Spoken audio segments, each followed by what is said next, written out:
Story start होती है एक टफ गाय से जो बेड पे पड़ा है और उसके पास एक ब्लैक लेदर आउटफिट पड़ा हुआ है, जिससे तुरंत समझ आ जाता है कि पहला विक्टिम ऑलरेडी गिर चुका है। वो उठता है, थोड़ा उल्टा पुल्टा सा, और कहता है, अरे मैं होटल में कैसे, मैं अपने बेड में क्यों नहीं हूँ। साइड में देखता है तो एक वाइल्ड और ब्यूटीफुल लड़की लेटी होती है और सोचता है, ओए ये लड़की यहाँ क्या कर रही है, क्या मेरी रात भी इतनी वाइल्ड थी। तभी उसके फोन पे एक कॉल आता है, एक लड़की का नाम शियाओ जा। उसे तुरंत याद आ जाता है कि ये वही लड़की है जिसने उससे कॉलेज के पहले साल में रिजेक्ट किया था, और अब वही लड़की सामने खड़ी है चिल्लाते हुए, क्या हुआ, बोल क्यों नहीं रहे, तुम्हें लगता है तुम बहुत स्मार्ट हो, मैं तुम्हें छोड़ूंगी नहीं। हमारा हीरो बिल्कुल कंफ्यूज हो जाता है, ये क्या हो रहा है, ये पागल लड़की मुझे ब्लॉक कर चुकी थी व्हाट्सएप पे, अब फिर से ऐसे बिहेव कर रही है जैसे हम अभी भी साथ हैं। फिर वो अपना फोन देखता है और तब उसे शॉक लगता है, क्योंकि डेट पुरानी है, मतलब ये फेमस री इनकारनेशन वाली सिचुएशन है। शियाओ जा मैसेज कर रही होती है, जैंग चोंग तुम गिफ्ट्स देने में इतने स्लो हो, इसीलिए तुम मेरे प्यार के लायक नहीं हो, अब गायब हो जाओ क्योंकि तुम पूरा मूड खराब कर रहे हो। हीरो गुस्से में बाल खींच लेता है, मैं तो समझा था ये मुझसे प्यार करती है, हमेशा मेरे साथ रहेगी, लेकिन अब सब कुछ दोबारा हो रहा है। वही पुराने मैसेजेस, वही गिफ्ट ड्रामा। पहली लाइफ में वो अंधा था प्यार में, अपनी इज्जत भी भूल गया था, पर इस बार नहीं। इस बार वो खुद का रिस्पेक्ट करेगा और सीधा कहता है, जाओ जा, हम ब्रेकअप कर रहे हैं। लड़की शॉक में कहती है, क्या बोल रहे हो चंग, तुम सोच रहे हो तुम मुझे छोड़ दोगे। वो कामली जवाब देता है, पागल तो तुम हो गई हो क्या, मैं जब चाहूं तब ब्रेकअप कर सकता हूं, बाय। लड़की फिर कहती है, रीजन तो बताओ वरना मैं गुस्सा हो जाऊंगी। हीरो कहता है, बस इतना ही रीजन है, हम दोनों एक दूसरे के कंपैटिबल नहीं है, बस बाय। लेकिन उस लड़की को पूरा यकीन है कि वो बाद में उसके पास माफी मांगने जरूर वापस आएगा और उसके लिए अब रोना धोना बेकार है। हो वाह। प्रोटैगनिस्ट बताता है कि अपनी पिछली लाइफ में उस लड़की ने उसे 2 बार चीट किया था। बेचारा एकदम अल्टीमेट ककओल्ड बना हुआ था। तभी फाइनली हमारे असली हीरो एंट्री मारते हैं। हाँ भाई, वो फेमस सिस्टम। हमारा बंदा ऊपर देख रहा होता है, ऐसे जैसे सुपरमार्केट में पापा छोड़ के चले गए हों, और पूछता है, ये सब क्या हो रहा है भाई। फिर वो उठकर चेक करता है, स्क्रीन पे लिखा आता है बंदा 18 साल का है पर दिखता 85 का है। वाह भाई, लाइफ पूरी रीसेट हो गई, अब और क्या चाहिए। लेकिन अब सिस्टम बताता है अब तू कमाएगा $0.10 पर सेकंड, मतलब $8,000 एक दिन का। हमारा टफ गाय खुशी से पागल हो जाता है, अरे वाह, पर सेकंड पेमेंट, मुझे कुछ करना भी नहीं पड़ेगा। और उसके साथ मिलता है एक स्टार्टर किट। जैसे ही वो डिसाइड करता है उसे ओपन करने का, एक येलो ब्रिक गिरती है टेबल पे। उसमें लिखा होता है 10 मिलियन इनिशियल कैश, एक कार और एक नई एबिलिटी, लोगों की फ्रेंडशिप स्कैन करने की। पैसा तो समझ में आता है, पर ये फ्रेंडशिप एनालाइज वाला सिस्टम क्या है ये उसे समझ नहीं आता। तब वो बोलता है, ए आर्टिस्ट, तुमने क्या पूरी विल पावर लगा दी मुझे व्हाइट ग्लो अटैक देने में, चल निकल बुढ़े। और फिर हमारा हीरो नया स्किल टेस्ट करने का डिसाइड करता है। जिस लड़की के साथ वो था उसका नाम आता है यूकोंग, और हीरो कहता है, क्या बकवास नाम है भाई यूकोंग, 25 साल की, हाइट सिर्फ 1.5 मीटर और लगती है 93 की। वाह भाई, क्या स्टार्ट है। उसके फ्रेंडशिप लेवल में लिखा होता है 60, जो नॉर्मल है, कुछ खास नहीं। पर फिर उसकी नजर पड़ती है प्राइवेसी वैल्यू पे और वो कंफ्यूज हो जाता है कि ये क्या होता है। क्यूरियोसिटी में क्लिक करता है और पता चलता है ये नंबर एक्चुअली बताता है कि उस इंसान ने लाइफ में कितने लोगों के साथ इंटरैक्ट किया है। हीरो शॉक में कहता है, अरे भाई ये तो रेड पिल वालों का सपना है। और वो सोचता है, अगर इसका नंबर 1 है तो इसका मतलब मैं ही पहला था।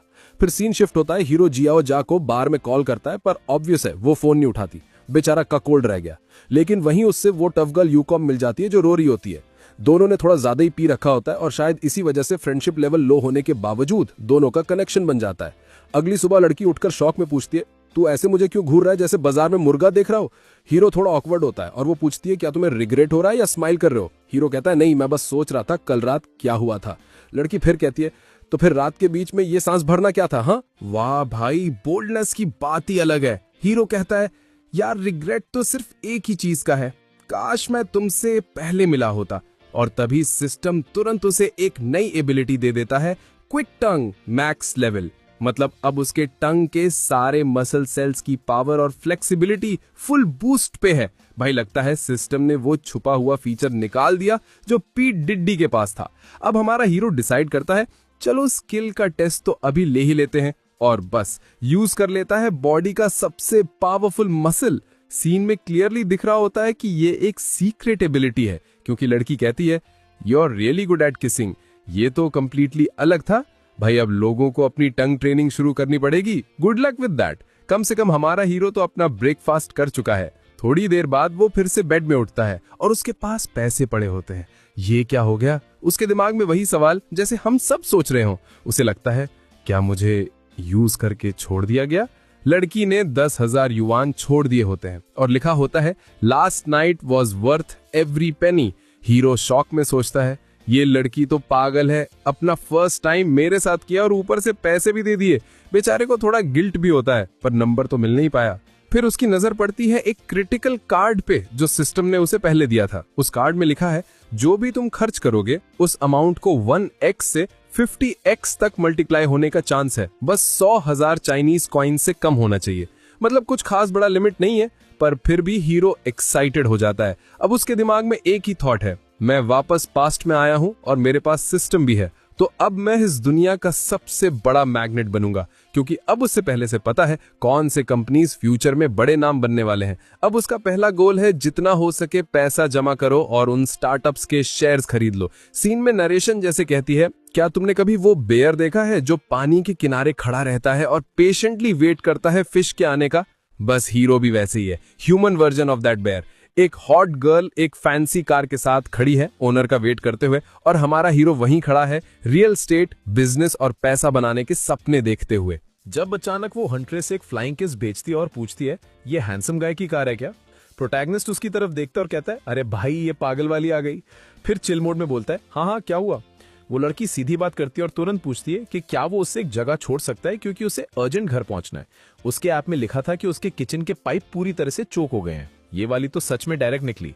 प्रोटैगनिस्ट फ्रेंडशिप स्कैनर एक्टिवेट करते हैं और देखता है उसका नाम है चैन ली की, लेकिन उसका प्राइवेसी लेवल सिर्फ 28 है। वाह भाई, मतलब फ्रेंडशिप 90 तक पहुंच गया है, पर ये लड़की तो काफी एक्सेसिबल लग रही है। प्रोटैगनिस्ट भी शॉक और कंफ्यूज्ड होता है कि बस अभी तो मिले और इतना हाई फ्रेंडशिप लेवल कैसे हो गया।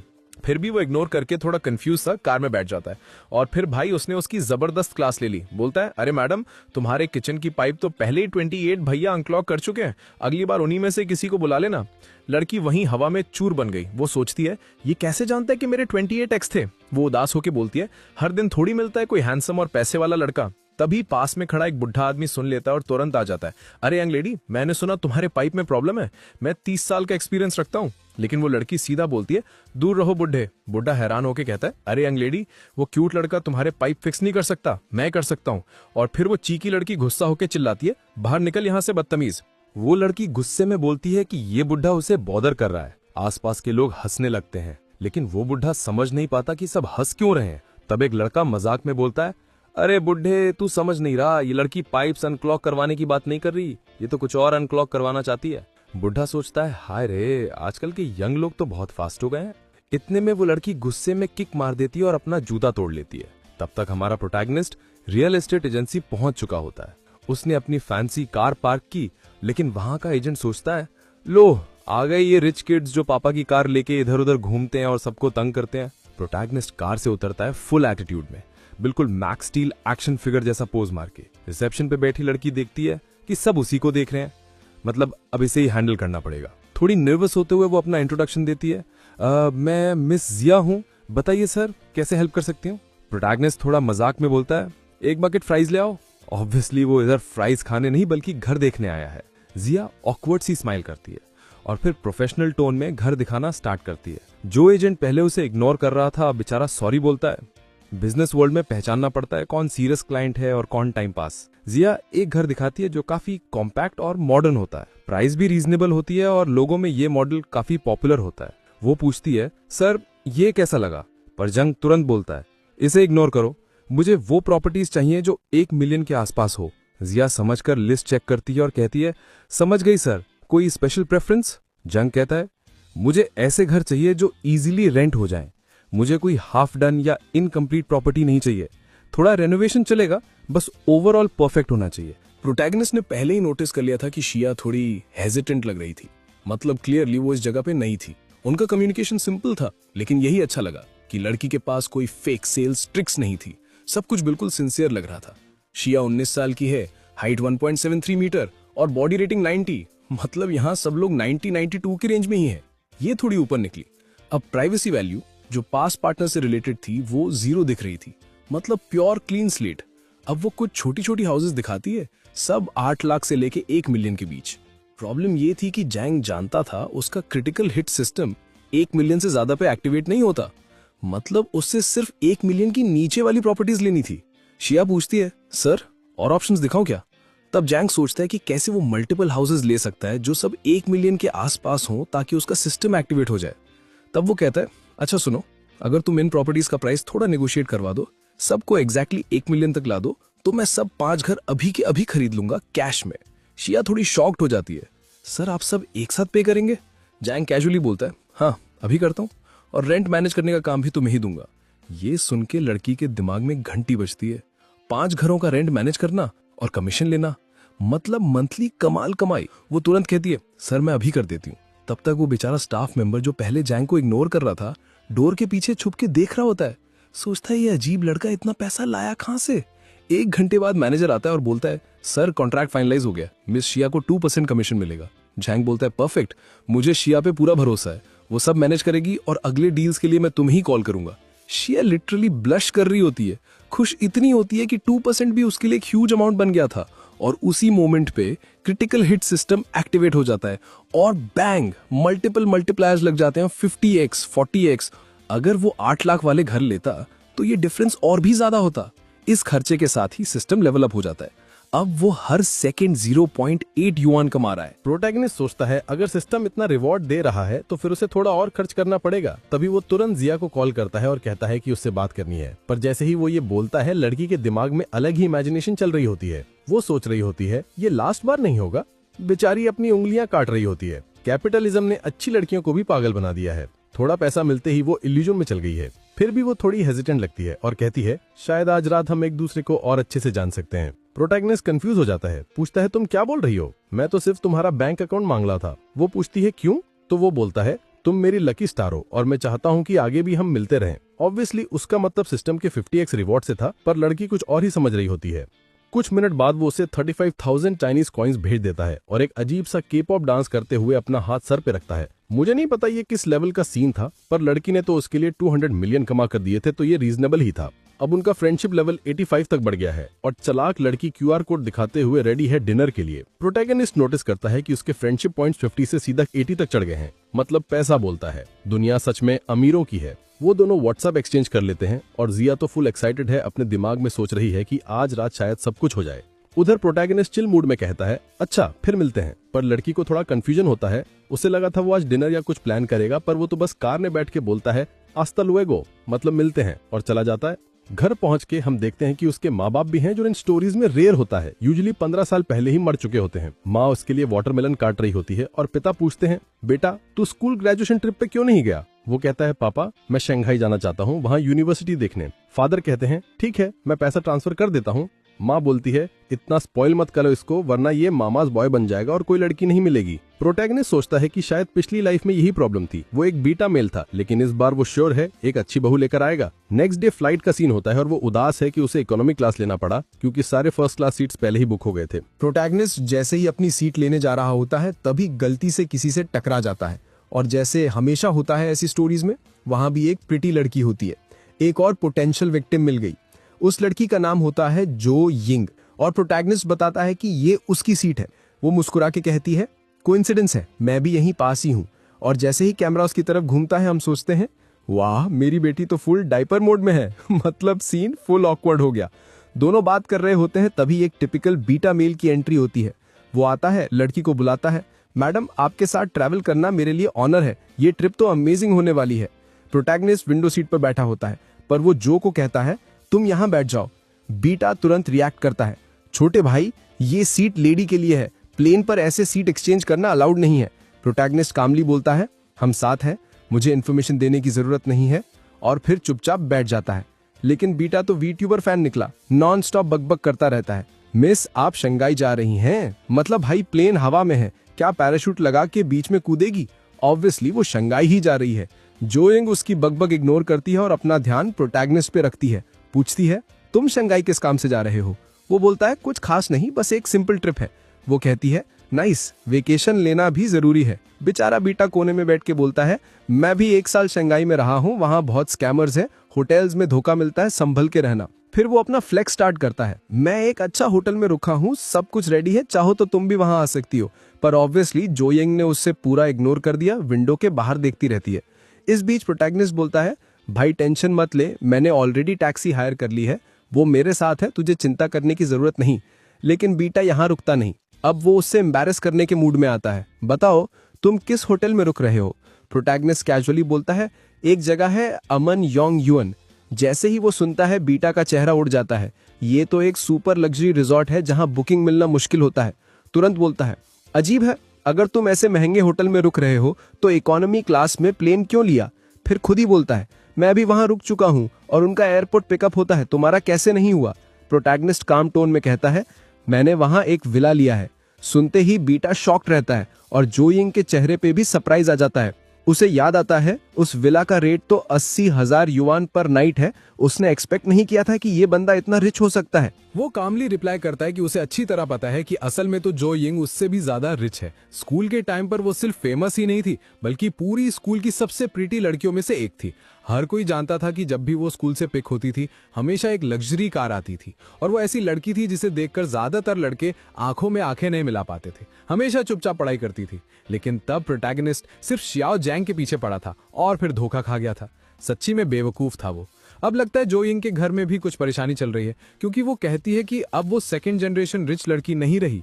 एटमॉस्फेयर थोड़ा सैड हो जाता है तो प्रोटैगनिस्ट टॉपिक चेंज कर देता है। दोनों स्कूल के दिनों की बातें करने लगते हैं। जैसे ही वो थोड़ा रिलैक्स फील करने लगती है वो तुरंत अपना काम करता है।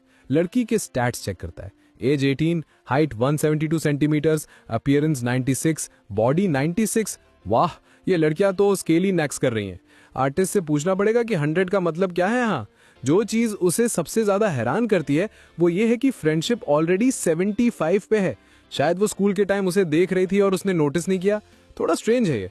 दोनों एयरपोर्ट पहुंचते हैं तब सीन शिफ्ट होता है एक लड़की के एंट्री के साथ जो कह रही है, वाओ गर्ल, तुम उसे रिसीव करने ये कपड़े पहन कर आई हो। लगता है रॉन्ग प्रोफेशन का यूनिफॉर्म चुन लिया है, पर चलो कोई बात नहीं, आज वो उसे रिसीव करने आई है और उसकी प्राइवेट ड्राइवर बनी है। प्रोटैगनिस्ट सोचता है अमन योंग होटल तो बड़ा प्रोफेशनल निकला, उनके ड्राइवर्स भी इंटरेस्टिंग है। फिर वो पूछता है कि जोयंग कहाँ रुकेगी। वो कहती है कि एक फ्रेंड के घर पे जो ऑपोजिट डायरेक्शन में है, इसलिए वो टैक्सी ले लेगी। लेकिन वो कहता है बिल्कुल नहीं, तुम हमारे साथ ही चलो। फिर टैक्सी में बैठकर वो उस लड़की को ड्रॉप करने चले जाते हैं। इधर जंगचोंग छुप छुप कर सब देख रहा है। अंदर अंदर जल रहा है कि इतनी ब्यूटीफुल लड़की एक स्काउंड्रल के साथ क्यों जा रही है। कुछ देर बाद वो लोग पहुंचते हैं जहां जोयंग रुकने वाली है। वो हमारे बॉय से कांटेक्ट मांगती है। वो कहता है प्रॉमिस मत भूलना और फिर QR कोड स्कैन कर लेता है। जंगजोंग अभी भी दूर से देख रहा है और सोच रहा है कि कैसे उसे इंसल्ट करे, पर अब वो लड़की चली गई है तो वो कुछ नहीं कर पाता। आधे घंटे बाद प्रोटैगनिस्ट अपने विला पे पहुंचता है और सोचता है कि ये चॉइस तो परफेक्ट थी। वो सोचता है एक शावर ले लेता हूं, जब अचानक फियर्स वन अंदर आकर मदद करने लगती है। वो कंफ्यूज होकर पूछता है सर्विस कंप्लीट हो गया था ना? वो लड़की मुड़कर कहती है, जरा लाइफ में आओ, मैं बस तुम्हारा बैक वॉश करने आई हूँ। प्रोटैगनिस्ट थोड़ा ऑकवर्ड फील करता है, सोचता है ये सब थोड़ा अजीब है। वो कहने ही वाला होता है कि इतना जरूरी तो नहीं था, पर वो अपने छोटे ग्लव्स के साथ कहती है, आओ ना, ये ट्रीटमेंट का पार्ट है। हमारा हीरो भी सीधा बैठ जाता है, सोचता है वाह, ये तो काफी कंफर्टेबल लग रहा है और ऊपर से उसका अपीयरेंस भी कमाल का था। अगर यहाँ कोई स्पेशल सर्विस मिलती तो वो कभी कंप्लेन नहीं करता। उसकी इमेजिनेशन तो फुल स्पीड पे चल रही है। सोच रहा है कि शायद वो एक्स्ट्रा सर्विस ऑफर करे। वो पूछती है, क्या हुआ, तुम्हारा चेहरा इतना लाल क्यों है? कहीं पानी ज्यादा गर्म तो नहीं? लेकिन हमारा भाई अंदर ही अंदर सोच रहा है कि इस सिचुएशन में काम कैसे रहे। वो कहता है, अपनी रूटीन के बारे में थोड़ा बताओ, मुझे रिलैक्स होने में हेल्प मिलेगी। वो कहती है, आज रात एक VIP रिसेप्शन है, तुम चाहो तो आ सकते हो। वो पूछता है, क्या ओकेजन है? तो वो बताती है, कुछ प्लैटिनम मेंबर्स ज्वेलरी ऑक्शन कर रहे हैं। वो पूछता है, क्या कोई स्पेशल ड्रेस कोड है? तो वो कहती है, नहीं, बस ऐसे ही आ जाना, कुछ फैंसी नहीं। उसके बाद सीन शिफ्ट होता है। वो लड़की हमारे बॉय के साथ आती है और अनाउंस करती है, ये टाइटेनियम विलेज के गेस्ट हैं, इनका रिस्पेक्ट करो। फिर वो ये कहकर चली जाती है, एंजॉय योरसेल्फ। और हमारा हीरो सोचता है, अरे ये क्या, ना नाम मिला ना फ्रेंडशिप पॉइंट, ये तो NPC वाली ट्रीटमेंट थी। वो कॉरिडोर से चलता हुआ एक बड़े हॉल में आता है जहां लोग 5 मिलियन 4 मिलियन चिल्लाते हुए बिड कर रहे हैं। ऑक्शन चल रही है एक गोल्ड रोलेक्स पे। हर कोई एक्साइटेड है, लेकिन हमारा प्रोटैगनिस्ट जो फ्यूचर से आया है जानता है कि इसकी वैल्यू बढ़ने वाली है। वो तुरंत आगे बढ़कर 15.5 मिलियन का बिड लगाता है। क्राउड हैरान रह जाता है, पर कोई पीछे नहीं हट रहा। बिड 16, 17, 18 मिलियन तक पहुंच जाती हैं। सब शॉक्ड हैं, ये 35 साल का लड़का इतना एग्रेसिवली बिड कर रहा है। ऑक्शनियर 3 बार गैवल बजाता है और अनाउंस करता है, सोल्ड $18 मिलियन। तभी कुछ अजीब लोग एंट्री करते हैं। अपना इंट्रोडक्शन देते हुए कहते हैं, मैं ही वोंग जैंग और ये चिन फैन। प्रोटैगनिस्ट उन्हें थोड़ा सस्पिशियस नजर से देखता है, सोचता है शंघाई के रिच किड्स मुझसे क्या चाहते हैं। ब्लॉन्ड लड़का चिनफिन कहता है, मैं बिडर नंबर 8 था, मुझे भी वो वॉच चाहिए थी, पर लगता है तुम्हें ज्यादा पसंद आ गई। फिर पूछता है, तुम लग्जरी वॉचेस के एक्सपर्ट हो क्या? प्रोटैगनिस्ट बोलता है, नहीं, मैं एक्सपर्ट नहीं, पढ़ता भी नहीं, बस पहली बार कुछ नया ट्राई करना चाहता था। चिनफिन हैरान होकर कहता है, क्या बात कर रहे हो? कोई पहली बार में $18 मिलियन की वॉच खरीदता है क्या? ऐसे लोग तो मैंने कहीं नहीं देखे। हमारा लड़का बोलता है कि वो अभी अभी शंघाई आया है यूनिवर्सिटी देखने के लिए, और वो लड़के उसकी तारीफ करते हुए कहते हैं कि उनके 18 साल में इतनी हिम्मत नहीं होती। फिर कहते हैं, आगे जब टाइम मिले तो साथ घूमेंगे। अजीब सा लड़का है, बहुत फ्रेंडली। दुनिया चालाक लोगों की होती है, जो चालाक नहीं वो बेवकूफ। इस छोटी सी वॉच वाली बात में सिस्टम फिर लेवल अप हो जाता है और अब वो 1 युआन पर सेकंड कमाता है। बहुत लोगों के लिए ये लाइफ चेंज होता, लेकिन उसके लिए जो मैग्नेट बनना चाहता है ये अभी काफी नहीं। जब वो सीढ़ी चढ़ रहा होता है तो उसको दिखती है कैंग, जिसे वो शिया शाह बुलाते हैं, और फियर्स लड़की पूरी सज संजोकर उसको पहचानती है और कहती है वो वही लड़का है उस रात का, और वो मानते हैं कि वो उनकी सबसे अच्छी कंपनी थी। रात जबरदस्त थी और पैसे भी मिले। शिया गुस्से में पकड़ लेती है और कहती है वो समझी थी वो एक गरीब 18 साल का स्टूडेंट था, लेकिन अब पैसे वाला निकला। फियर्स लड़की उसके पीठ पे हाथ डाल के बोलती है वो सच में स्टूडेंट है, नए लेसन्स चाहिए, इसलिए विला रेंट लिया है इस एरिया में, बाद में वहां चलते हैं। लड़की का जुबान थोड़ी सी शेकी है और कहती है उसने बहुत पिया है तो उसको काम करना पड़ेगा। और तभी कोई कहता है, शिया शाह रुक जाओ, वो जोंग युआन है, उसका एक्स फियोंसे। बोलता है वो कुछ नहीं करेगी, पर वो कहती है जो वो करती है वो उसका मामला है। जोंग युआन उसका हाथ पकड़ता है और बेटा वार्निंग देता है कि चाहे जो हो जाए दोनों की शादी पक्की है। शिया बोलती है ना करेंगे। वो गंदा आदमी है जो अपनी फ्रेंड के साथ खेलता है। फिर जैंग उनके चेहरे के सामने पॉइंट करके कहता है एंगेजमेंट पार्टी हो चुकी है और फैमिलीज ने अग्री किया है, तो चाहे जो हो वहां उसको जबरदस्ती शादी के लिए ले जाएंगे। शिया कहती है वो घटिया और सिर्फ कवर चाहिए उसे मस्ती करने के लिए। फिर सिस्टम 2 ऑप्शंस देता है हमारे लड़के को, या तो जाके निंजा टर्टल कॉस्ट्यूम ले, या इस आदमी को 2 थप्पड़ दे, फिजिकल एनहांसमेंट 3x पाले और बैड लक कार्ड मिल जाए। जोंगचन कहता है वो इस जिंदगी में कावर्ड नहीं बनेगा, और जब सिस्टम बताता है कि एनहांसमेंट से स्पीड, स्ट्रेंथ और रिकवरी बेटर होगी, तो वो पहला थप्पड़ मार देता है आदमी को और ऑरा फार्म करता है कहकर कि जिसने उसको बिट्रे किया उसका हक चला गया है। फिर दूसरा थप्पड़ भी मार देता है। कुछ लोग डरते हुए सोचते हैं अब क्या करें। प्रोटैगनिस्ट को चिल रहने को कहते हैं वरना अरेस्ट हो जाएगा, लेकिन उस एक्शन से उसकी शिया के साथ फ्रेंडशिप 10% और बढ़ जाती है। होटल स्टाफ आ जाता है और लड़का जो मारा गया है पुलिस बुलाने लगता है कि उस पर अटैक हुआ, पर होटल पुलिस नहीं बुलवाना चाहता क्योंकि यहाँ बहुत अमीर लोग हैं और अगर पुलिस बुलाए तो सब डिस्टर्ब हो जाएंगे। बेहतर यही है कि ये लड़का चुप रहे। शिया प्रोटैगनिस्ट को कहती है फिक्र मत करो, अगर तुम पुलिस बुलाओगे तो मैं बोल दूंगी ये गधा मुझे बॉदर कर रहा था और प्रोवोक किया, इसलिए मैंने ऐसा किया। बेचारा गधा बीच में बोलता है मैं पुलिस बुलाऊंगा। वो कहता है कैमरा चेक करेंगे और सबको इसका भुगतना पड़ेगा। इतना बोलता ही है कि बैकग्राउंड में एक आदमी मचेटे लेके चिल्लाता है मेरी साली बीवी किसी और के साथ घूम रही है। अरे भाई लगता है इसको अंदर आने दो, ये तो सबको मार डालेगा। अब जैंग्यू जमीन पर है, हाथ जोड़कर बचाव मांग रहा है और बस एक बंदा पहले ही गर्दन पर तलवार खा चुका है। इसी बीच सिस्टम फिर से पॉपअप देता है ऑप्शन 1 शियाओं के साथ भाग जाओ, 300 युआन मिलेंगे, कुछ खास नहीं। ऑप्शन 2 क्रिमिनल को रोको, +5 अपीयरेंस मिलता है और एक नई स्किल ब्रेस्ट मसूर। अरे भाई लगता है ये सच में थर्की सिस्टम है जहां सब स्किल्स लड़कियों को खुश करने से रिलेटेड मिलती हैं। प्रोटैगनिस्ट पहले तो सोचता है उस चोर को रोकना नहीं चाहता क्योंकि ऐसे करने से जैंग्यू बच जाएगा, लेकिन फिर सोचता है ये स्किल फ्यूचर में काम आएगी। तुरंत वो एनहांसमेंट कार्ड एक्टिवेट करता है जो उसे थप्पड़ मारने के बाद मिला था। सब पावर स्ट्रेंथ में डाल देता है और तुरंत महसूस होता है मसल्स अजीब तरीके से टाइट और स्ट्रांग हो गए। जब मचेटे वाला आदमी उसके पास आता है वो पहले से एंटिसिपेट करके मुंह पर एक सॉलिड मुक्का लगाता है। आदमी सीधा दीवार से टकरा जाता है। शिया और बेचारा बेटा दोनों शॉक में देखते रह जाते हैं। ये कैसे किया उसने? पार्टी के सब लोग पूछ रहे हैं कौन है ये बैडएस जो एक ही पंच में गिरा दिया। पुलिस ऑफिसर भी आके कहता है शुक्रिया भाई, अगर तुम नहीं होते तो हालत बहुत खराब हो जाती, तुम हीरो हो। पर जांग यू तो अपनी बदनसीबी से हार नहीं मानता। पुलिस को कंप्लेंट करता है ये लड़का मुझे मारा, वायलेंट नेचर का है, इस पे भरोसा मत करो। ऑफिसर लोगों से पूछता है सच है क्या? तब शिया शाह आगे बढ़कर बोलती है बिल्कुल झूठ, ये मुझे धोखा देने और जबरदस्ती शादी करने वाला था, फैमिली प्रेशर था।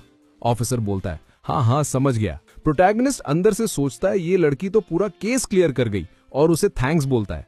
मैं कभी नहीं दूंगा जांग यू को फिर से तुझे छूने का मौका। ऑफिसर कहता है बस भाई लोग इमोशनल मैटर मत उठाओ, केस सॉल्व हो गया। पुलिस जाने लगती है पर जांग यू फिर भी चिपका रहता है, इंसिस्ट करता है सीसीटीवी चेक करो। तभी प्रोटैगनिस्ट को याद आता है उसके पास बैड लक कार्ड है। अरे ये तो लोगों पर बदनसीबी डालता है। इतने में उसका फोन बजता है। बैम से मैसेज आता है, आपके अकाउंट से 2 लाख युआन विड्रॉ हुए। वो शॉक में कहता है, मैं नहीं था, जल्दी रिकवर करो। और तभी एक औरत भागते हुए चिल्लाती है, किसी ने आपकी गाड़ी चलाने की कोशिश की और वो सीधा पेड़ से टकरा गई। प्रोटैगनिस्ट सोचता है, ये बदलक कार्ड तो सच में तबाही मचा रहा है। वो तुरंत भागता है बाहर देखने के लिए कि क्या हो गया। शाओ शाओ को ये एक अनबिलीवेबल कोइंसिडेंस लगता है और प्रोटैगनिस्ट उससे बोलता है कि इस लाइफ में क्रूअल लोग हमेशा सफर करते हैं, लेकिन मैं बोलूं तो ऑनेस्ट लोग भी सफर करते हैं, क्योंकि दुनिया अनफेयर है यार। सिर्फ इसलिए क्योंकि तू उस रूम में जा रही अपनी मून शेप वाली बट के साथ, इसका मतलब नहीं कि हर किसी की लाइफ परफेक्ट होती है। फिर वो आ जाती है और बोलती है कि उसकी बड़ी सिस्टर चेक करेगी कि प्रोटैगनिस्ट को फाइट में चोट तो नहीं लगी। फिर वो पूछती है कि क्या उसे बुरा लगता है कि उसका फियांसे आसा निकला। प्रोटैगनिस्ट बोलता है, नहीं, वो सिर्फ शॉक्ड है कि वो बंदा इस तरह बिहेव कर रहा है। फिर वो एक्सप्लेन करता है कि उसके ग्रैंडफादर की हेल्थ बहुत खराब थी और पीस के लिए उसे मजबूरी में उस लड़के से शादी करनी पड़ी क्योंकि उसके पास पैसे थे। लेकिन बाद में पता चला कि वो लड़का मेन को भी पसंद करता है और उसकी फ्रेंड के साथ भी इन्वॉल्व था। प्रोटैगनिस्ट उससे बोलता है कि टेंशन मत ले, अब उसे सफर नहीं करना पड़ेगा। और उसे अजीब लगता है कि प्रोटैगनिस्ट को इस रिलेशनशिप की कोई परवाह नहीं। अरे क्यों नहीं, क्या चाहिए तुमसे? फिर वो उसे अपनी तरफ खींच लेता है और चिन के पास झुककर बोलता है कि टेंशन मत ले, वो उसका ध्यान रखेगा। नेक्स्ट डे मेड्स को पूरा रूम साफ करना पड़ता है और थोड़ी देर बाद प्रोटैगनिस्ट रेस्टोरेंट में होता है, जहां उसका एक दोस्त स्कूल ग्रुप में पोस्ट करता है कि उसका बर्थडे है और उसे एक बड़ी वॉच मिली है। प्रोटैगनिस्ट को आइडिया पसंद आता है और तुरंत शाओ शाओ से बोलता है कि अपने बर्थडे के लिए उसकी पैर यूज करना चाहता है। शाओ शाओ कंफ्यूज होकर पूछती है कि आज बर्थडे है क्या? वो बोलता है, नहीं, बस मुझे लेग्स दे दो। वो बोलती है ठीक है, और फिर एक पोज, फिर दूसरा पोज, फिर तीसरा पोज देने लगती है। और भगवान जाने ये टोस्ट पर पांव क्यों रख दिया, आर्टिस्ट थोड़ा ज्यादा ही भाव में चला गया। भाई प्लीज अपने पर्सनल चॉइसेस स्टोरी में मत डाल। प्रोटैगनिस्ट सब फोटोज ले लेता है और सोचता है कि ठीक है, 18 साल में उसे कार नहीं मिली थी, लेकिन इस मशीन शाओ शाओ की स्पीड अनमैच्ड है। फिर वो फोटोज फ्रेंड ग्रुप में भेज देता है और सब शॉक हो जाते हैं। वाह, कुछ लोगों को घर मिला, कुछ को कार, किसी को RTX 5090, लेकिन सबने लड़की को प्रेफर किया। हालांकि सच कहूं तो 5090 भी पावरफुल होता है। थोड़ी देर बाद वो कार शोरूम पहुंचता है और बोलता है, चलो भाई सब दिखाओ जल्दी। और लड़की पहले से ही वहां होती है, बोलती, यहाँ देखो वो वाली कार भी है और उधर वाली भी। लेकिन हमेशा की तरह एक गंजा छोटा सा बुढ़ा हॉट गर्ल के साथ खड़ा होता है, जो अपनी अमीरी दिखाने की फुल कोशिश कर रहा होता है। लड़की थोड़ी हिचकिचाहट से बोलती है कि ऐसी महंगी कार लेना बहुत सीरियस बात होगी, पर बुढ़ा तुरंत बोलता है, गर्ल, जब तू अपनी रिकॉर्डिंग शुरू करेगी ना, मैं तुझे रोज पिक करने आऊंगा, तुझे कंफर्ट चाहिए होता है। शॉर्ट ड्रेस वाली लड़की बोलती है, ये जरूरी नहीं, वो सिर्फ स्टोरी की लीड बनना चाहती है और मेहनत से काम करेगी। ये सब बातें तब चल रही होती है जब प्रोटैगनिस्ट शोरूम में एंटर होता है और सब सुन लेता है। वो लड़की को पहचान लेता है कि ये सुवान है, फियर्स वाली, जो कुछ सालों में एंटरटेनमेंट वर्ल्ड की टॉप गॉडेस बन जाएगी। थोड़ा अजीब टाइप का एंटरटेनमेंट, क्योंकि वो पूल साइड फोटोज से फेमस हुई थी। बुढ़ा बोलता जा रहा होता है कि लड़की जो चाहे कार चूज कर ले और फिर दोनों ड्रिंक्स पे चलेंगे। लड़की क्लियरली बचने की कोशिश करती है, बोलती है कि कंपनी में मीटिंग है और उसे जाना है, पर वेजेटा हेयरलाइन वाला बुढ़ा बोलता है कि बेहतर होगा वो उसके साथ ही आए, वरना उस पे किया गया इन्वेस्टमेंट कैंसिल हो जाएगा और अगर उसने मना किया तो उसका नाम इंडस्ट्री की ब्लैकलिस्ट में डाल दिया जाएगा। लेकिन लड़की भी सॉलिड निकली, वो बोलती है, मिस्टर हैंग जो मर्जी करे, वो गिव इन नहीं करेगी। रेयर सीन था, लड़की ने सीधा गंजी अंकल को जवाब दे दिया। प्रोटैगनिस्ट का सिस्टम मिशन एक्टिवेट हो जाता है। उसे लड़की को इस सिचुएशन से निकालना है और उसे कॉन्ट्रैक्ट साइन करवाना है, जिससे उसे सिस्टम से स्पेशल रिवॉर्ड्स मिलेंगे। वो जानता है सबसे आसान रास्ता यही है कि लड़की को लगे कि वो फाइनेंशियली पावरफुल बंदा है, तो वो सेल्स वुमन से पूछता है कि लेटरारी खरीदने की कंडीशंस क्या है। हाँ, वही ला फेरारी। सेल्स वुमन बोलती है कि ये लिमिटेड मॉडल है और इसको खरीदने के लिए VIP टेस्ट पास करने पड़ते हैं। वो पूछता है कि क्या लड़की क्वालिफाई नहीं करती।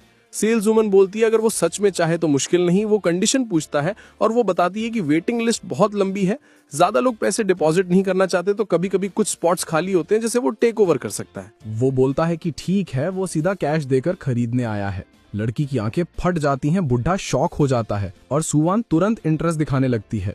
बॉस हैंग जैसा फेक रिच बंदा भी कभी इतनी हिम्मत नहीं दिखा सकता। सेल्स वुमन समझाने की कोशिश करती है कि शायद वो वैल्यू समझ नहीं रहा, ये 50 मिलियन युआन लगभग $7 मिलियन का मॉडल है, पर वो आराम से बोलता है कि ये अमाउंट एक्सेप्टेबल है। तभी चिनफेन वापस आ जाता है, बोलता हुआ कि उसने सुना कोई फरारी खरीदने वाला था, तो देखने आया कौन है, और उसे यकीन नहीं होता कि वो हमारा बंदा निकला। प्रोटैगनिस्ट तो पैसे की दुनिया का ऑरा क्रिएटर बना हुआ है, क्रेडिट कार्ड्स का सुनजिन वुंड। वो कैजुअल टोन में बोलता है, हाँ मैं कल ही शंघाई आया हूँ, कार नहीं है तो सोचा एक कैजुअली ले लूं।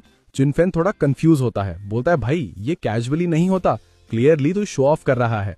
टाई वाला बंदा चिन से पूछता है क्या ये उसका दोस्त है, क्योंकि कल ये जैंग चैंग को मिला था जो 18 मिलियन का वॉच खरीद रहा था, तो इसके पास पैसे होंगे। बुढ़ा ओल्ड मैन देख लेता है कि लड़के के हाथ में बड़ा वॉच है, उसे यकीन हो जाता है कि इसके पास कैश जरूर होगा। वो तुरंत लड़के का शुक्रिया करता है कि उसने उनका शोरूम चूज किया और बोलता है कि जिस बंदे के हाथ में ऐसा वॉच हो उसके लिए पैसे प्रॉब्लम नहीं होते। तभी बुढ़ा साइड आई देकर देखता है कि सुवन कितनी फिजिटी हो रही है। उसने कभी किसी सेकंड जेन रिच को इतना कैजुअली इतना पैसा उड़ाते नहीं देखा था। चिनफिन को भी यकीन हो जाता है कि बच्चा अगर इतना स्पेंड कर रहा है तो ये कम से कम हंड्रेड्स ऑफ मिलियंस क्रॉस कर चुका होगा। तभी गंजा बोलता है, ओए बच्चे को घूर क्या रहा है, जाकर कॉन्ट्रैक्ट साइन कर, मैं कार खरीद रहा हूँ तेरे लिए। हाउएवर वो फिर भी मना कर देती है, बोलती है कि उसे एक मीटिंग अटेंड करनी है। पर तब बुढ़ा गुस्से में बाहर निकल जाता है और बोलता है कि वो उससे बात करके थक चुका है और अब वो तैयार हो जाए, क्योंकि उसका नाम सब कंपनीज की ब्लैकलिस्ट में डाल दिया जाएगा। उसके रिएक्ट करने से पहले ही कोई उसे बुलाता है। अचानक से प्रोटैगनिस्ट आ जाता है और बोलता है कि उसने पूरा इन्वेस्टमेंट वाला सीन सुन लिया है और अगर बुढ़ा इन्वेस्ट नहीं करेगा तो वो करेगा। लड़की कंफ्यूज हो जाती है क्योंकि उसे पता ही नहीं कि ये बंदा कौन है। मैं होता तो सीधा डर जाता। हाँ, इतना जरूर समझ आ रहा था कि पैसे के केस में ये बंदा प्रेसिडेंट वांग से टक्कर ले सकता है। दूसरी तरफ लड़की किसी के साथ सोने के मूड में बिल्कुल नहीं है, पर फिर भी थोड़ी एक्साइटेड हो जाती है। इधर उधर उछलती है और बोलती है कि उसका वीचैट दो, कल बात करेगी। प्रोटैगनिस्ट बोलता है ठीक है और दोनों कॉन्टैक्ट्स एक्सचेंज कर लेते हैं। फिर प्रोटैगनिस्ट पूछता है कि कार कब मिलेगी और सेल्समैन बोलता है कि कम से कम 1 साल लगेगा मिनिमम। जैंग चोंग को तब समझ आता है कि वो असली में गरीब बंदा ही था जो बस अचानक पैसे वाले मोड में आ गया। उसे तो पता ही नहीं था कि इतनी महंगी कार लेने में इतना टाइम लगता है। अब उसको लगता है कि वो फंस गया। इसी वक्त चिनफिन, जो पहले से सस्पिशियस लग रहा था, बोलता है कि इंपोर्टेड फॉरेन ब्रांड कार्स का एक बड़ा शो होने वाला है और वो साथ जाकर देख सकते हैं। सीन शिफ्ट होता है रनहे रेस्टोरेंट में, जहां शिया फुल सज धज कर आती है, बिल्कुल क्रिसमस गिफ्ट जैसी। और मैं बोलूं तो आर्टिस्ट का दिमाग थोड़ा ज्यादा ही ओढ़ रहा था। प्रोटैगनिस्ट उसे केबल पर ले जाता है जहां थ्योरेटिकली सबसे महंगा खाना होता है, पर टफ गाय बोलता है कि उसे तो सिर्फ वो चीज चाहिए जो सामने बैठी है। लड़की ब्रेक मांगती है और अचानक उसके गाल पर किस कर देती है। तभी जैंग जिन अपनी बोल्डनेस दिखाते हुए बैठ जाता है और तुरंत एक और लड़की का टॉपिक छेड़ देता है। पूछता है कि शिया शाह स्वान को जानती है क्या। प्रोटैगनिस्ट बोलता है कि नहीं, उसे बस उस लड़की में पोटेंशियल दिखा। शिया शाह बोलती है कि कंपनी स्वान को ज्यादा इंपॉर्टेंस नहीं देती, पर उसमें ग्रोथ की अच्छी पॉसिबिलिटी है। और वो ये भी बोल देती है कि अगर प्रोटैगनिस्ट को वो लड़की पसंद है तो वो खुद मदद करेगी, उसे बुरा नहीं लगेगा। पर प्रोटैगनिस्ट प्यार से बोलता है कि बेवकूफी मत करो। इसके अलावा वो उसका अच्छे से ख्याल रखना चाहता है। शिया शाह पूछती है कि क्या वो इस औरत में इन्वेस्ट करने का सोच रहा है। वो बोलता है हाँ, वो उसके प्रोजेक्ट में कुछ फंड्स लगाना चाहता है। शिया शाह बोलती है कि सिर्फ इन्वेस्ट करने से बात नहीं बनेगी, उसे पेनल्टी भी भरनी पड़ेगी और अपनी खुद की कंपनी भी बनाना होगी। और हमारा गुड प्रोटैगनिस्ट तो पहले से ही सोच चुका होता है कि शिया शाह को काम पर लगा दे और सब हैंडल करवा दे। उसे पता है कि सिस्टम की वजह से पैसे की कमी नहीं है, बस एक टैलेंटेड बंदा ऊपर बिठा दे तो कंपनी स्मूथ चल जाएगी। लेकिन शियाओ बोलती है कि वो शेयर होल्डर नहीं बनना चाहती, उसे सिर्फ एक नॉर्मल सैलरी चाहिए, वो बस ऑपरेशंस हैंडल करेगी। पर फिर वो खुद ही कहती है कि ऐसा कैसे होगा, वो सारा काम भी करे और शेयर भी ना मिले। वो मेहनत करेगी और पैसा कमाएगी। बेचारी बिल्कुल इमोशनल हो जाती है। उसे लगता है प्रोटैगनिस्ट बिल्कुल फरिश्ता बनकर आ गया है। तभी उसका फोन बजता है, शायद वैन वैन ने फिर से बॉय को बुलाया होगा। नेक्स्ट डे फियर्स वाली कार में बैठ जाती है। वो अपना वो अजीब सा चीज भी बाहर निकाल लेती है और हमारा लड़का पूछता है कि हम लू जजुई होटल क्यों जा रहे हैं। रेस्टोरेंट पहुंचकर वो पूछता है कि किस टाइप की स्टोरी बनने वाली है, कोई बड़ा प्रोजेक्ट है क्या। लड़की बोलती है कि ये एक अमेजिंग ड्रामा होगा, टोटल इन्वेस्टमेंट 5 मिलियन का है। प्रोटैगनिस्ट उतना इम्प्रेस नहीं होता क्योंकि आजकल 5 मिलियन में कोई धमाकेदार प्रोजेक्ट नहीं होता। वो एक्सप्लेन करती है कि छोटी प्रोडक्शन है, कॉस्ट कट करनी पड़ती है और सबसे इम्पोर्टेंट है कहानी। वो पूछती है कि क्या वो स्क्रिप्ट देखना चाहेगा, पर वो बोलता है नहीं, वो यहाँ सिर्फ इन्वेस्टमेंट डिस्कस करने आया है। उसे अजीब लगता है कि वो स्क्रिप्ट देखना भी नहीं चाहता, पर वो कह देता है कि वो डायरेक्ट इन्वेस्ट करने में इंटरेस्टेड है। हाउएवर, उसकी एक कंडीशन है, उसे उसकी कंपनी के साथ एक एक्सक्लूसिविटी कॉन्ट्रैक्ट साइन करना होगा। वो बोलती है कि इसका कोई सेंस नहीं बनता, वो अभी भी एक मीडियोकर आर्टिस्ट है और पेनल्टी भी उसको ही भरनी पड़ेगी। प्रोटैगनिस्ट बोलता है कि ये कोई प्रॉब्लम नहीं है, लेकिन स्वान के दिमाग में ऑलरेडी चल रहा होता है कि इस बंदे का मतलब कुछ और ही है। वो कोई सीधी सादी या बेवकूफ लड़की नहीं है।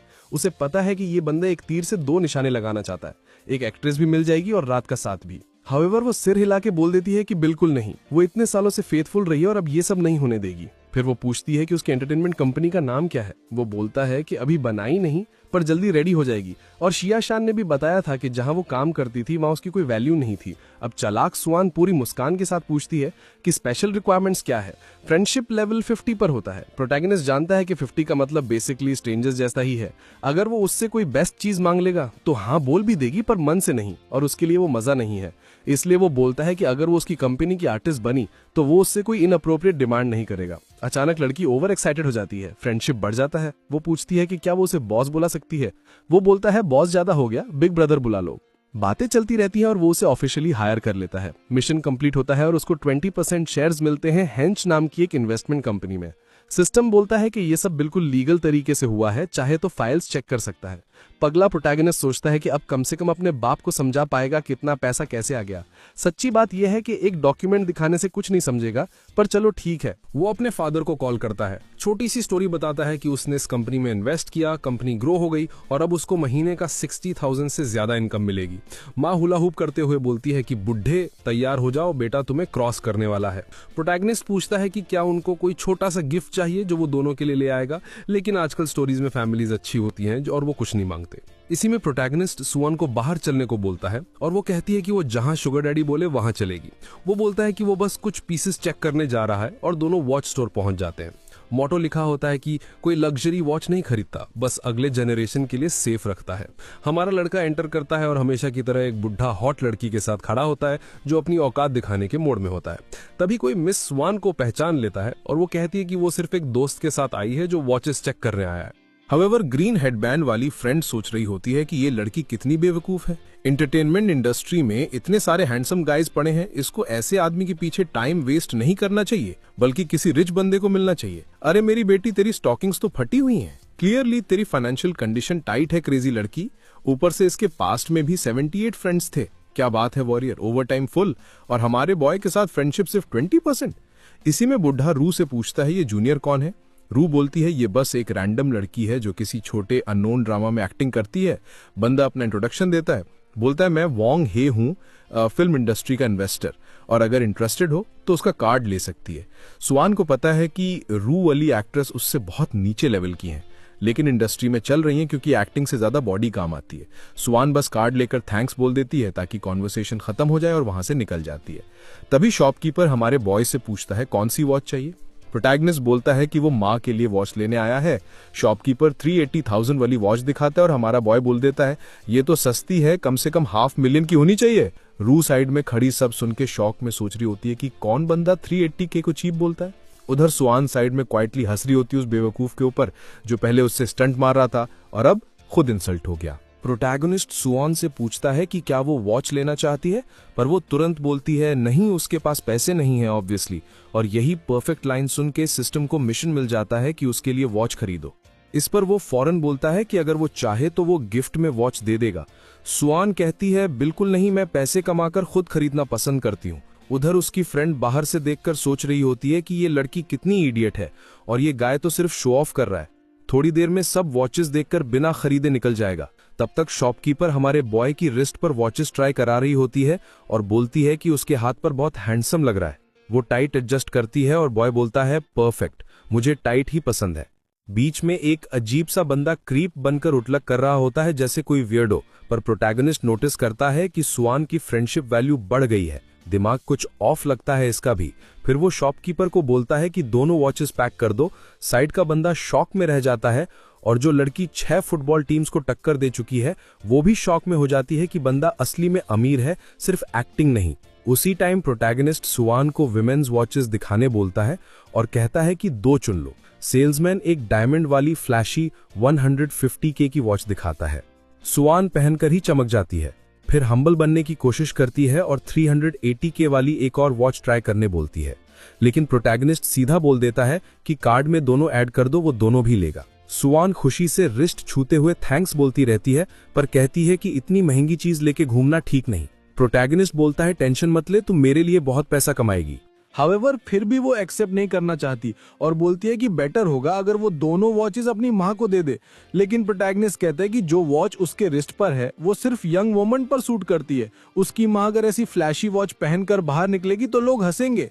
वो पूछता है कि क्या वो सच में रिफ्यूज करेगी, और सुआन वहीं कंफ्यूज सी खड़ी होती है, सोचती नहीं समझ पा रही, पर फिर बोलती है ठीक है।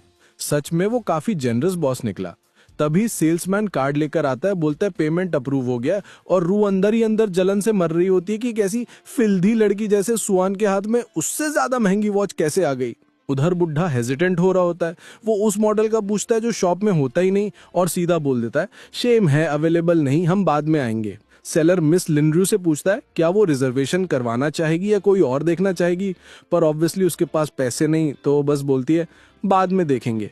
इसी बीच प्रोटैगनिस्ट मिशन कंप्लीट कर लेता है और उसे 3x कैशबैक मिलता है। वाह भाई, लड़का सच में पैसा उड़ाने आया है। फिर वो बैक स्टोर जाते हैं और सेम सीन रिपीट होता है। अंदर गए, देखा और बोला ये ले लो। काउंटर वाली लड़की इंप्रेस हो जाती है, कहती है वो वीआईपी कस्टमर्स बन गए। स्लाई सुआन एक्साइटमेंट में हाथ तक कांप रही होती है। रात को सुआन के घर पहुंचते हैं और वो ऑब्वियस ऑफर देती है कि अंदर आके पानी पियोगे, लेकिन प्रोटैगनिस्ट गेम प्ले करता है, बोलता है ऊपर जाना डेंजरस है, कुछ हो सकता है। वाओ, और वो सच में रुक जाती है, बस सोचती रह जाती है जब वो चला जाता है। अरे विलेन वाला टैक्टिक था, उसने कहा नहीं, और सुआन डिसअपॉइंटेड सी होती है, सोचती है क्या वो सच में इंटरेस्टेड नहीं। अरे मेरी बेटी, तुम क्या पोजीशंस इमेजिन कर रही हो, आर्टिस्ट को भी शर्म आ जाए। घर पहुंच के मेड हमारे बॉय का इंतजार कर रही होती है, और हमारा हीरो हमेशा की तरह स्विमिंग पूल से निकलता है जब वो टॉवल लेके स्टैचू की तरह खड़ी होती है। जिस लड़की ने उसका रूम हैंडल किया था वो काफी इम्प्रेस हो गई, क्योंकि इतने सालों में बहुत कम लोग वीआईपी रूम 2 दिन से ज्यादा लेते हैं, लेकिन ये बंदा तो लगता है पूरा हफ्ता रुकने वाला है, इसलिए उसे सोचा कि सर्विस बिल्कुल परफेक्ट देनी पड़ेगी।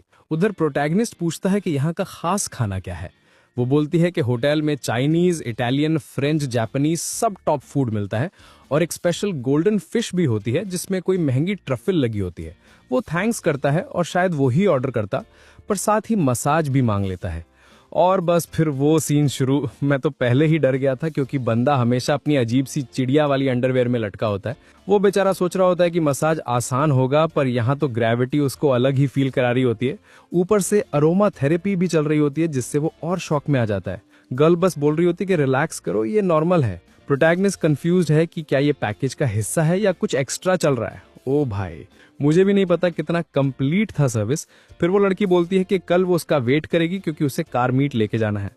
लड़का सोचता है कि शायद सब नॉर्मल ही था, उसकी इमेजिनेशन ही ज्यादा भाग गई। अगले दिन कार इवेंट में पहुंचते हैं और हमारा प्रोटैगनिस्ट दुनिया का सबसे बेकारा स्टाइल पहन कर आता है। उसकी टाई देखकर आंखें दुख जाती हैं, और वो चिनफेन ब्लॉन्ड वाला बंदा लास्ट मोमेंट पर आया ही नहीं, पर कोई बात नहीं, पैसा खुद ही उड़ा लेगा। प्रॉब्लम यही थी कि वहां के कार्स उसकी एक्सपेक्टेशंस के बिल्कुल नीचे निकले। सबसे महंगी कार अब तक 2.2 मिलियन की थी, पर फिर उसकी नजर एक बड़े क्राउड पर पड़ती है और वो देखने जाता है कि ये क्या चल रहा है। लेकिन वहां गाड़ी नहीं, बल्कि जो यंग सबका अटेंशन ले रही होती है, वही प्लेन वाली यूनिसेंट क्लास टॉपर। और वो सोचता है ये लड़की यहाँ क्या कर रही है। तब एक सिंप उससे लाइन मार रहा होता है, बोलता है शिफ्ट कब खत्म होगा, चलो डेट पे चलते हैं। पर उसका दोस्त कह रहा होता है मत बुला इसे, ये अपने आप को सबसे ऊपर समझती है। जू यिंग हिलती डुलती कंफ्यूज सी हंस रही होती है। तभी हमारा प्रोटैगनिस्ट आ जाता है, बोलता है अरे ये कौन सा स्कूल मीटिंग चल रहा है जिसे मुझे इनवाइट ही नहीं किया गया। एक बंदा तुरंत बोलता है कि उसे लगा वो आएगा ही नहीं। प्रोटैगनिस्ट पूछता है क्यों, क्या मैं नहीं आ सकता था क्या। और ग्रुप का एक लड़का अंदर ही अंदर सोच रहा होता है कि उन्होंने जानबूझकर दूसरा ग्रुप बनाया था ताकि ये बंदा ना आए, तो फिर ये यहाँ क्या कर रहा है। उधर साइड में लड़के आपस में इसके बारे में फुसफुस कर रहे हैं और लड़कियां पूछ रही हैं कि इतने थोड़े टाइम में ये और ज्यादा हैंडसम कैसे लग रहा है। कोई बोलती है शंघाइया के सर्जरी करवा ली क्या। ग्रीन हेयर वाला बंदा बोल रहा होता है कि हाँ थोड़ा बेटर लग रहा है, पर फिर भी मेरे जैसा नहीं।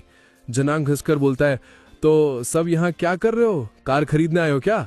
क्लाउन ड्रेस वाली लड़की बोलती है बिल्कुल नहीं, हमारे पास पैसा थोड़ी है, सिर्फ एंट्रेंस पे कुछ लोग मिले तो फोटोज लेने आ गए और पता चला कि जो यंग यहाँ काम कर रही हैं तो सब आ गए। तब प्रोटैगनिस्ट अपने सिस्टम में देखकर हैरान होता है कि उसकी फ्रेंड जो रिसेंट ग्रेजुएट हुई उसके पास फ्रेंड्स 30 हो गए और फ्रेंडशिप 90, मतलब सीधा इजी मोड। पर्पल हेयर वाली लड़की के पास फ्रेंड्स सिर्फ 2 और फ्रेंडशिप 75 दिख रहा होता है। वाह, लेकिन वो लड़की तो 85 लग रही है। हे भगवान, यहाँ के नंबर सिस्टम बिल्कुल उल्टे पुल्टे हैं। मैं तो कहूँ 60 लगती है, या शायद कुछ स्पेशल छुपा रही हो, कौन जाने।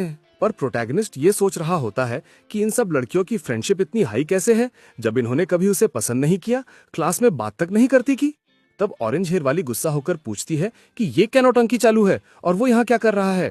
पर प्रोटैगनिस्ट सबकी बातें इग्नोर करके सीधा जो यिंग को हाय बोलता है और कहता है कि वो उस दिन से भी ज्यादा खूबसूरत लग रही है। जो यिंग झुककर प्यार से पूछती है कि क्या वो भी यहाँ कार देखने आया है।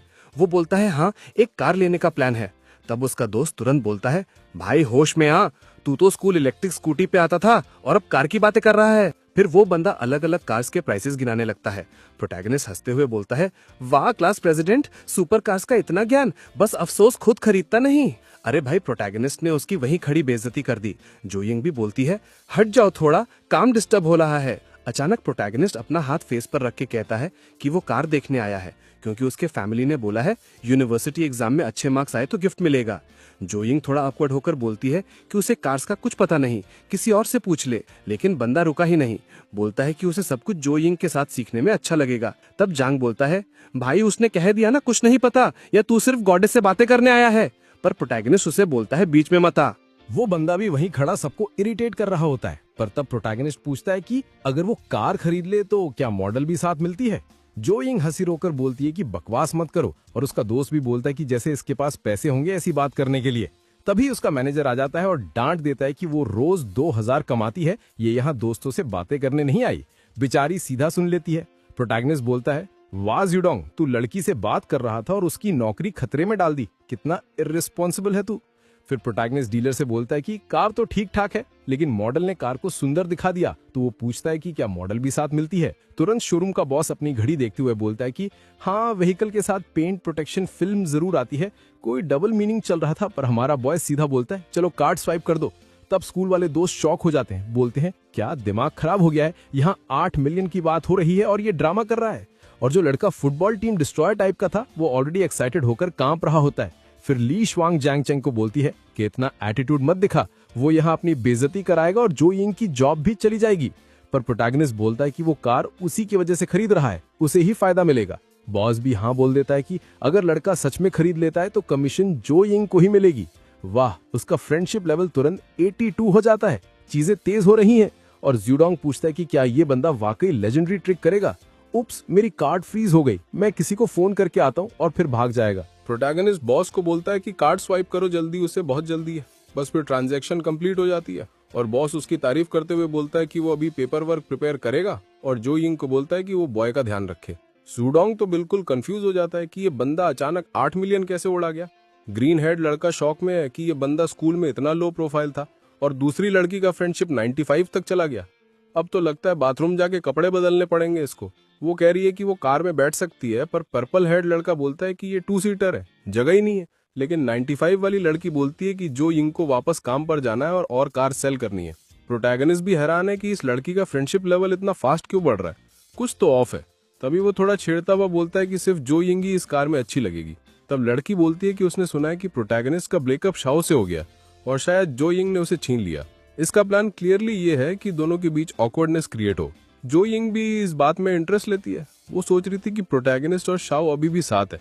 जांग तुरंत बचाता है और बोलता है कि ब्रेकअप का जो से कोई लेने देना नहीं, हालांकि वो मानता है कि कोई भी लड़का उस पर फिदा हो जाएगा। तब एक फ्रेंड उसकी वॉच देखकर बोलता है कि कुछ गड़बड़ लग रही है, क्या ये स्कूल में सिर्फ एक्टिंग कर रहा था। प्रोटैगनिस्ट बोलता है कि वो बस क्वाइट लाइफ जी रहा था, पर अब स्कूल खत्म हुआ तो उसके पेरेंट्स ने उससे रिवॉर्ड दिया और वो रेजिस्ट नहीं कर पाया। फिर ज़्यूडोंग ग्रुप को बोलता है कि चल भाई लोग चलते हैं, यहाँ देखने लायक कुछ नहीं बचा। लेकिन 95 वाली नॉटी लड़की फिर भी इंसिस्ट करती है और प्रोटैगनिस्ट को डिनर के लिए इनवाइट करती है। प्रोटैगनिस्ट मना कर देता है और बोलता है कि हांगचोंग में होगा तब बात कर लेंगे। सुन के लड़की और ज्यादा एक्साइटेड हो जाती है, बोलती है उसके पास उसका नंबर है, बस कॉल कर देना। लगता है यही वो सिटी है जहां वो पहले रहता था, जहां उसे शायद कभी वापस नहीं जाना चाहिए। प्रोटैगनिस्ट जॉइंग को बोलता है कि वापस काम पर लग जाओ, वो थोड़ा और इधर उधर देख लेगा। जॉइंग थैंक्स करती है, पर वो कहता है इतना पोलाइट क्यों हो रही हो, हम अभी भी क्लासमेट्स हैं। तभी वो एक रेड कार के पास से गुजरता है और एक और सेल्स गर्ल भाग के आती है, बिल्कुल एक्साइटेड वे में, कार बेचने के मूड में। कैसे भाई, वही तो ऑलरेडी इमेजिन कर रहा होता है कि शियाशॉ के साथ इस कार में बैठा हुआ है। सच्ची में अजीब बंदा है ये, इसका सोल ही अजीब टाइप का है। सेल्स वुमन बताती है कि कार का प्राइस 9.5 मिलियन है, पर फिर टिपिकल सेल्स टैक्टिक्स चलाती है। बोलती है इतने साल का मेंटेनेंस फ्री मिलेगा, ये मिलेगा, वो मिलेगा। प्रोटैगनिस्ट सीधा बोलता है कार्ड में डाल दो, और साथ ही बोलता है डिलीवरी सेरेमनी भी चाहिए। शायद शियाशा को किसी स्पेशल तरीके से भेजने का प्लान है। सेल्स वुमन बोलती है ये तो मिनिमम है, वो जो चाहे चूज कर सकता है, डिलीवरी एग्जैक्टली वैसे ही होगी जैसे वो चाहेगा। दोनों बात कर रहे होते हैं, तभी एक लड़की उसी कार के अंदर लाइव स्ट्रीम कर रही होती है। वो बोलती है कि ये रेड रंग में जो शाइन है ना, वो प्योर फेमिनिन चार्म देता है, और पूछती है कि लाइव में जो बॉयज देख रहे हैं, क्या कोई इस कार में इंटरेस्टेड है। लाइव वाले बोलते हैं कार उतनी प्रिटी नहीं है, पर स्टीमन इंसिस्ट करती है कि जिस लड़की को भी ये मिलेगी वो प्यार में पड़ जाएगी। अचानक वो हमारे बॉय को अपनी स्ट्रीम में घुसा देती है, बोलती है कि लोग इस पे ट्रस्ट कर सकते हैं। ये लड़की बोल रही होती है कि ये बंदा कार खरीद चुका है और पक्का अच्छा करेगा। अगर 3000 लाइक्स आ गए तो वो इससे इंटरव्यू करेगी और ये बताएगा कि कार कैसी लगती है वान। लेकिन तब सेलर आ जाता है और सीधा पूछता है कि मैम अब कार खरीदने आई हो या इधर फालतू तमाशा करने। पूरी बेचारी फटकार खा लेती है और कंफ्यूज होकर बोलती है कि मैं तो बस देख रही थी, क्या प्रॉब्लम है। सेलर बोलता है कि दूर रहो, नहीं तो प्रूव करो कि तुम्हारे पास कार खरीदने लायक पैसे हैं। लड़की शॉक में बोलती है कि उसने तो देखा ये बच्चा कार में बैठा था। सेलर बोलती है हाँ, क्योंकि उसने कार खरीदी है इसलिए। लाइव में बेचारे लोग क्लाउन मेकअप वाली को देख के दुखी हो रहे होते हैं, जबकि जो यिंग सोच रही होती है कि यकीन नहीं होता प्रोटैगनिस्ट ने सच में अचानक 20 मिलियन उड़ा दिए। हो के 2 घंटे बाद प्रोटैगनिस्ट स्ट्रेच करता है, आखिर सारे पेपर साइन हो गए और सेलर उसे कीज दे रहा होता है। सिस्टम ने तो उसकी नंबर प्लेट भी चूज कर दी थी। तब एक बंदा प्लेट लेकर आता है, फिट करता है और खुद सेलर भी शॉक हो जाता है देखकर कि प्लेट पर JC लिखा है, यानी जैंग चैंग। बंदा सच में पैसा और इन्फ्लुएंस वाला है। प्रोटैगनिस्ट कैजुअल बोलता है कि कुछ खास नहीं, पहले से रिजर्व की थी। सेलर को ये बात पसंद नहीं आती, उसको लगता है लड़का इन्फ्लुएंस छुपा रहा है और उसे बेवकूफ समझ रहा है, पर वो बस मुस्कुरा के बोलता है कि वाह बेटा, प्लानिंग पहले से कर रखी। फिर सीधा एक ट्विस्टेड पोज में खड़ा स्टाफ बुलाता है कि सब रेडी है। बॉस अभी भी समझने की कोशिश कर रहा होता है कि ये लड़का कौन सी खानदान से है। थोड़ी देर बाद जो वहां आ जाती है हमारे बॉय को थैंक्स बोलते हुए कि आज बहुत मदद की, आज अचानक मिल गए हो तो चलो डिनर चलते हैं। प्रोटैगनिस्ट हाँ बोलने ही वाला होता है कि तभी फोन आता है ग्रीन हेयर वाले दोस्त का। वो बोलता है कि उसे डंप कर दिया गया है और अगर प्रोटैगनिस्ट अभी तुरंत आके उसे हैंडल नहीं करेगा तो वो सीधा नदी में कूदकर जान दे देगा। प्रोटैगनिस्ट पूरी तरह कंफ्यूज हो जाता है। अचानक से ये पागल बंदा कॉल कर रहा होता है और प्रोटैगनिस्ट बोलता है कि चलो बाद में मिलकर कुछ पीने खाने का प्लान कर लेंगे, पहले दोस्त को हैंडल करना पड़ेगा। लड़की थोड़ी शर्माते हुए बोलती है कि ठीक है, उससे हमेशा लगा था ये ग्रीन हेयर वाला लड़का शू याओ को पसंद करता है। कुछ देर बाद प्रोटैगनिस्ट बाहर पहुंचता है और पूछता है कि क्या वो नदी में कूदने वाला ड्रामा अभी भी चल रहा है। फिर रोता हुआ बोलता है भाई मुझे पता चला कि मैं तो SMP हूँ यार, सोच सकता है, बहुत बुरा लग रहा है। वो हमेशा मुझे कमांड देती थी पर मुझे लगता था वो मुझे पसंद करती है, लेकिन जैसे ही लियोंग ने उससे थोड़ा अटेंशन दिया तो उसने मुझे छोड़ दिया। प्रोटैगनिस्ट पूछता है हुआ क्या था, तो बंदा बोलता है कि वो दोनों को फॉलो किया और उनको मेकआउट करते और बहुत कुछ करते देखा जिससे उसका दिल टूट गया। ओ भाई, बेटा का तो कुछ बचा ही नहीं। प्रोटैगनिस्ट बोलता है कि तुम्हारा उनके साथ कुछ प्रॉपर्ली शुरू ही नहीं हुआ था तो दिल क्यों इतना टूट रहा है, पर बंदा रोना नहीं रोक रहा। प्रोटैगनिस्ट बोलता है कि उस लड़की से दूर रहना ही बेहतर है। मैं लगता है वो वाली लड़की 95 वाली है, क्योंकि बेचारा जुडोंग कोई बीमारी ही पकड़ लेगा। वाओ, प्रोटैगनिस्ट ने सीधा हार्डकोर बोल दिया। दोस्त पूछता है एक्सप्लेन कर, और प्रोटैगनिस्ट बोलता है कि लगता है उस लड़की की लाइफ पूरी मेसी थी और तुझे सिर्फ इतना समझना है कि तू एक बॉम्ब से बच गया है। दोस्त बोलता है समझ गया, थैंक यू बोलता है और दोनों चीयर्स करते हैं। कुछ देर बाद प्रोटैगनिस्ट टैक्सी लेकर वहां से निकल रहा होता है। प्रोटैगनिस्ट कार में बैठा होता है मैसेज सेंड करने के लिए, जब अचानक एक चैनली आ जाती है। 65 पार्टनर्स, सही सुना। आर्टिस्ट तो लगता है एक दिन में 1000 का वर्ल्ड रिकॉर्ड तोड़ने का प्लान बना रहा हूं। लड़की बोलती है कि ये उसके बॉयफ्रेंड की कार है, इसलिए बेहतर होगा कि वो हाथ हटा दे और दूर हो जाए, वरना डैमेज का पैसे भरना पड़ेगा। पर जैसे ही वो उसके चेहरे को ढंग से देखती है, अचानक कंफ्यूज हो जाती है। बोलती है कि शायद वो थोड़ी ड्रिंक कर चुकी है और प्रोटैगनिस्ट उसके बॉयफ्रेंड जैसा लग रहा है। इसको मैं सेडक्शन टेक्निक ही बोलूं। प्रोटैगनिस्ट उससे थोड़ा टाइट लेता है, बोलता है कि वो लड़की उसकी गर्लफ्रेंड के आसपास भी नहीं लगती। वाह, यहाँ लड़की इतनी डेस्परेट लग रही कि लगता है किडनी ही चुरा ले। फिर से बोलती है कि वो PUBG खेलती है और गेम जीतने के 10 तरीके जानती है। पूछती है कि क्या वो उसके साथ एक मैच खेलना चाहेगा। प्रोटैगनिस्ट बिल्कुल इंटरेस्टेड नहीं होता, सीधा बोल देता है कि उसे ऑनर ऑफ किंग्स पसंद है। तभी वहां एक नई स्ट्रीमर की एंट्री होती है जो एक्स्ट्रा पैसे कमाने के लिए डेजिग्नेटेड ड्राइवर का काम भी करती है। जैसे ही वो फरारी SF90 देखती है, वो अपनी लाइव स्ट्रीम पर पागलों की तरह खुशी मनाने लगती है। वहीं पुरानी PUBG वाली लड़की अब भी दावा कर रही है कि उसे भी ड्राइविंग आती है, लेकिन हमारे प्रोटैगनिस्ट को मुफ्त की चीजों पर भरोसा नहीं है। वो जानना चाहता है कि क्या ये नई लड़की वाकई मेहनत करना जानती है। लड़की बताती है कि उसका एक ऑटोमोटिव ब्लॉग था और उसने कई स्पोर्ट्स कारें चलाई हैं। उसका नाम चियाओ यिंग यिन है। कार में बैठकर वो लाइव स्ट्रीमिंग शुरू करती है। प्रोटैगनिस्ट देखता है कि उसके 10,000 व्यूज होने के बावजूद कोई डोनेट नहीं कर रहा। सबसे बड़ा डोनेशन सिर्फ 300 का है। वो उसे बुरी तरह रोस्ट करते हुए कहता है, तुम्हारी स्ट्रीमिंग फ्लॉप है, तुम्हें सिर्फ ड्राइविंग पर ध्यान देना चाहिए। बेचारी चिया बस इतना कह पाती है कि वो पैसे मांगने में अच्छी नहीं है। घर पहुंचकर प्रोटैगनिस्ट उसकी ड्राइविंग की तारीफ करता है। चिया उसे इंप्रेस करने के लिए ड्रिंक्स का ऑफर देती है। प्रोटैगनिस्ट को लगता है कि वो शायद उसे बिल भरवाने के लिए जाल में फंसा रही है, लेकिन उसके लिए तो ये ऐसा था जैसे कोई भेड़ खुद चलकर शेर की गुफा में आ गई हो। जब वो उससे उसकी पसंद का पानी पूछता है तो चिया कुछ और ही इमेजिन करने लगती है। प्रोटैगनिस्ट उस लड़की के मजे लेते हुए कहता है, देखो यहाँ होटल का पानी साफ नहीं है, इसलिए मैं तुम्हें कुछ नहीं पिलाऊंगा। किस्मत अच्छी रही तो अगली बार मिल्क टी पिला दूंगा। लड़की अंदर ही अंदर चिढ़ जाती है। वो सोचती है, क्या मैं इतनी बदसूरत हूं? इसने मुझे वीचैट पर ऐड तक नहीं किया और अब ऐसे इग्नोर कर रहा है जैसे मुझे जानता ही ना हो। लेकिन ट्विस्ट देखिए, लड़की के गुस्से के बावजूद सिस्टम दिखाता है कि उसका फ्रेंडशिप लेवल बढ़कर 60 हो गया है। प्रोटैगनिस्ट मन ही मन हंसता है। दिलचस्प है, इसकी जितनी बेइज्जती करो ये उतनी ही इंप्रेस होती है। अगली बार तो इसे सड़क किनारे हॉट पॉट खिलाने ले जाऊंगा, तब भी ये मान जाएगी। अब एंट्री होती है शहर के सबसे महंगे अमांग यून होटल में।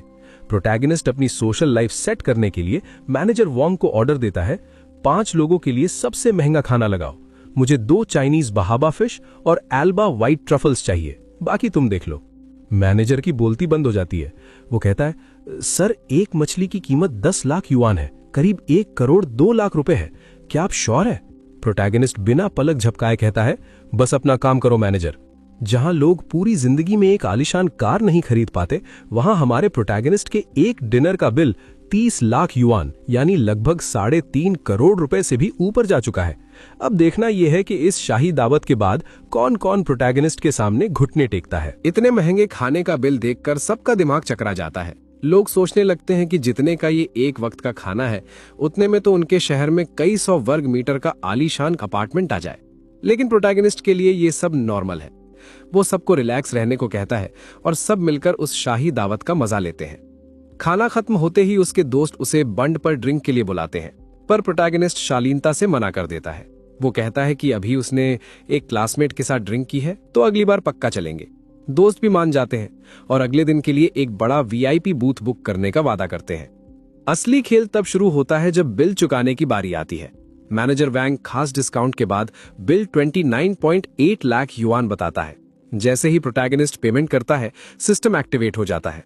उसने फूड रिबेट कार्ड का इस्तेमाल किया था, जिससे उसे 10 गुना कैशबैक मिलना था, और चूंकि वहां 5 लोग खाना खा रहे थे तो सिस्टम ने उस अमाउंट को और मल्टीप्लाई कर दिया। नतीजा, प्रोटैगनिस्ट के बैंक अकाउंट में सीधे 14.9 करोड़ युआन, करीब 175 करोड़ रुपए क्रेडिट हो जाते हैं। वो खुद हैरान रह जाता है कि लोगों को खाना खिलाकर भी कोई इतना अमीर कैसे हो सकता है। घर पहुंचकर प्रोटैगनिस्ट सुकून से म्यूजिक चलाता है और उस स्ट्रीमर लड़की कियाओ मेई की प्रोफाइल चेक करता है। उसे एहसास होता है कि लड़की का आकर्षण स्कोर वाकई में 94 है, जो काफी ज्यादा है। तभी सिस्टम उसे एक और सरप्राइज देता है। उसके लाइव स्ट्रीम अकाउंट में एक ग्लिच का बहाना बनाकर सिस्टम उसे 30 lakh shark fin coins gift करता है। वो मुस्कुराता है कि ये सिस्टम उसे पैसे देने के बहाने ढूंढता रहता है। वो तुरंत अपने अकाउंट का नाम बदलकर डिंग हाई शेंजन रख देता है। जैसे ही प्रोटैगनिस्ट अपने नए लेवल 65 वाले डिंग हाई शेंजन अकाउंट से लॉगिन करता है, पूरा चैट सेक्शन उसका स्वागत करने के लिए उमड़ पड़ता है। उधर क्याओमे का गिल्ड पीके मिशन शुरू होने वाला है। वो काफी परेशान है क्योंकि उसने आज तक एक भी पीके मैच नहीं जीता है। हालत यह है कि दूसरे स्ट्रीमर्स उसे पक्की जीत समझकर उससे मैच करना चाहते हैं। अगर वो आज 2 राउंड नहीं जीती तो उसका अटेंडेंस बोनस कट जाएगा और उसके पास कमरे का किराया देने तक के पैसे नहीं बचेंगे। क्याओमे का मुकाबला हुआंग लिंग नाम की एक स्ट्रीमर से होता है। देखने में तो वो बहुत खूबसूरत लग रही है, लेकिन जैसे ही प्रोटैगनिस्ट सिस्टम की मदद से उसकी असलियत चेक करता है तो सच सामने आ जाता है। वांग लिंग का असली अपीयरेंस स्कोर सिर्फ 69 है, जबकि क्याओमे का स्कोर 94 है। सारा खेल हैवी मेकअप और फिल्टर्स का है। प्रोटैगनिस्ट समझ जाता है कि खूबसूरती के मामले में तो क्याओमे इसे आसानी से हरा देगी, बस उसे थोड़े सपोर्ट की जरूरत है। तभी सिस्टम प्रोटैगनिस्ट को एक नया मिशन देता है। क्याओमे को पीके टूर्नामेंट जिताओ और डोनेशन पर 50 गुना तक का रीबेट पाओ। 50 गुना डिस्काउंट का मतलब है अंधा पैसा। प्रोटैगनिस्ट अब पूरी तरह तैयार है क्याओमे का बिग ब्रो बनने के लिए। वो समझ जाता है कि अब से क्याओमे के साथ उसका रिश्ता और भी गहरा होने वाला है। क्याओ मेई बेचारी अपने फैन से विनती करती है कि कोई तो उसे सपोर्ट करे, यहां तक कि 1 युआन की मदद से भी वो रैंकिंग में आ सकती है।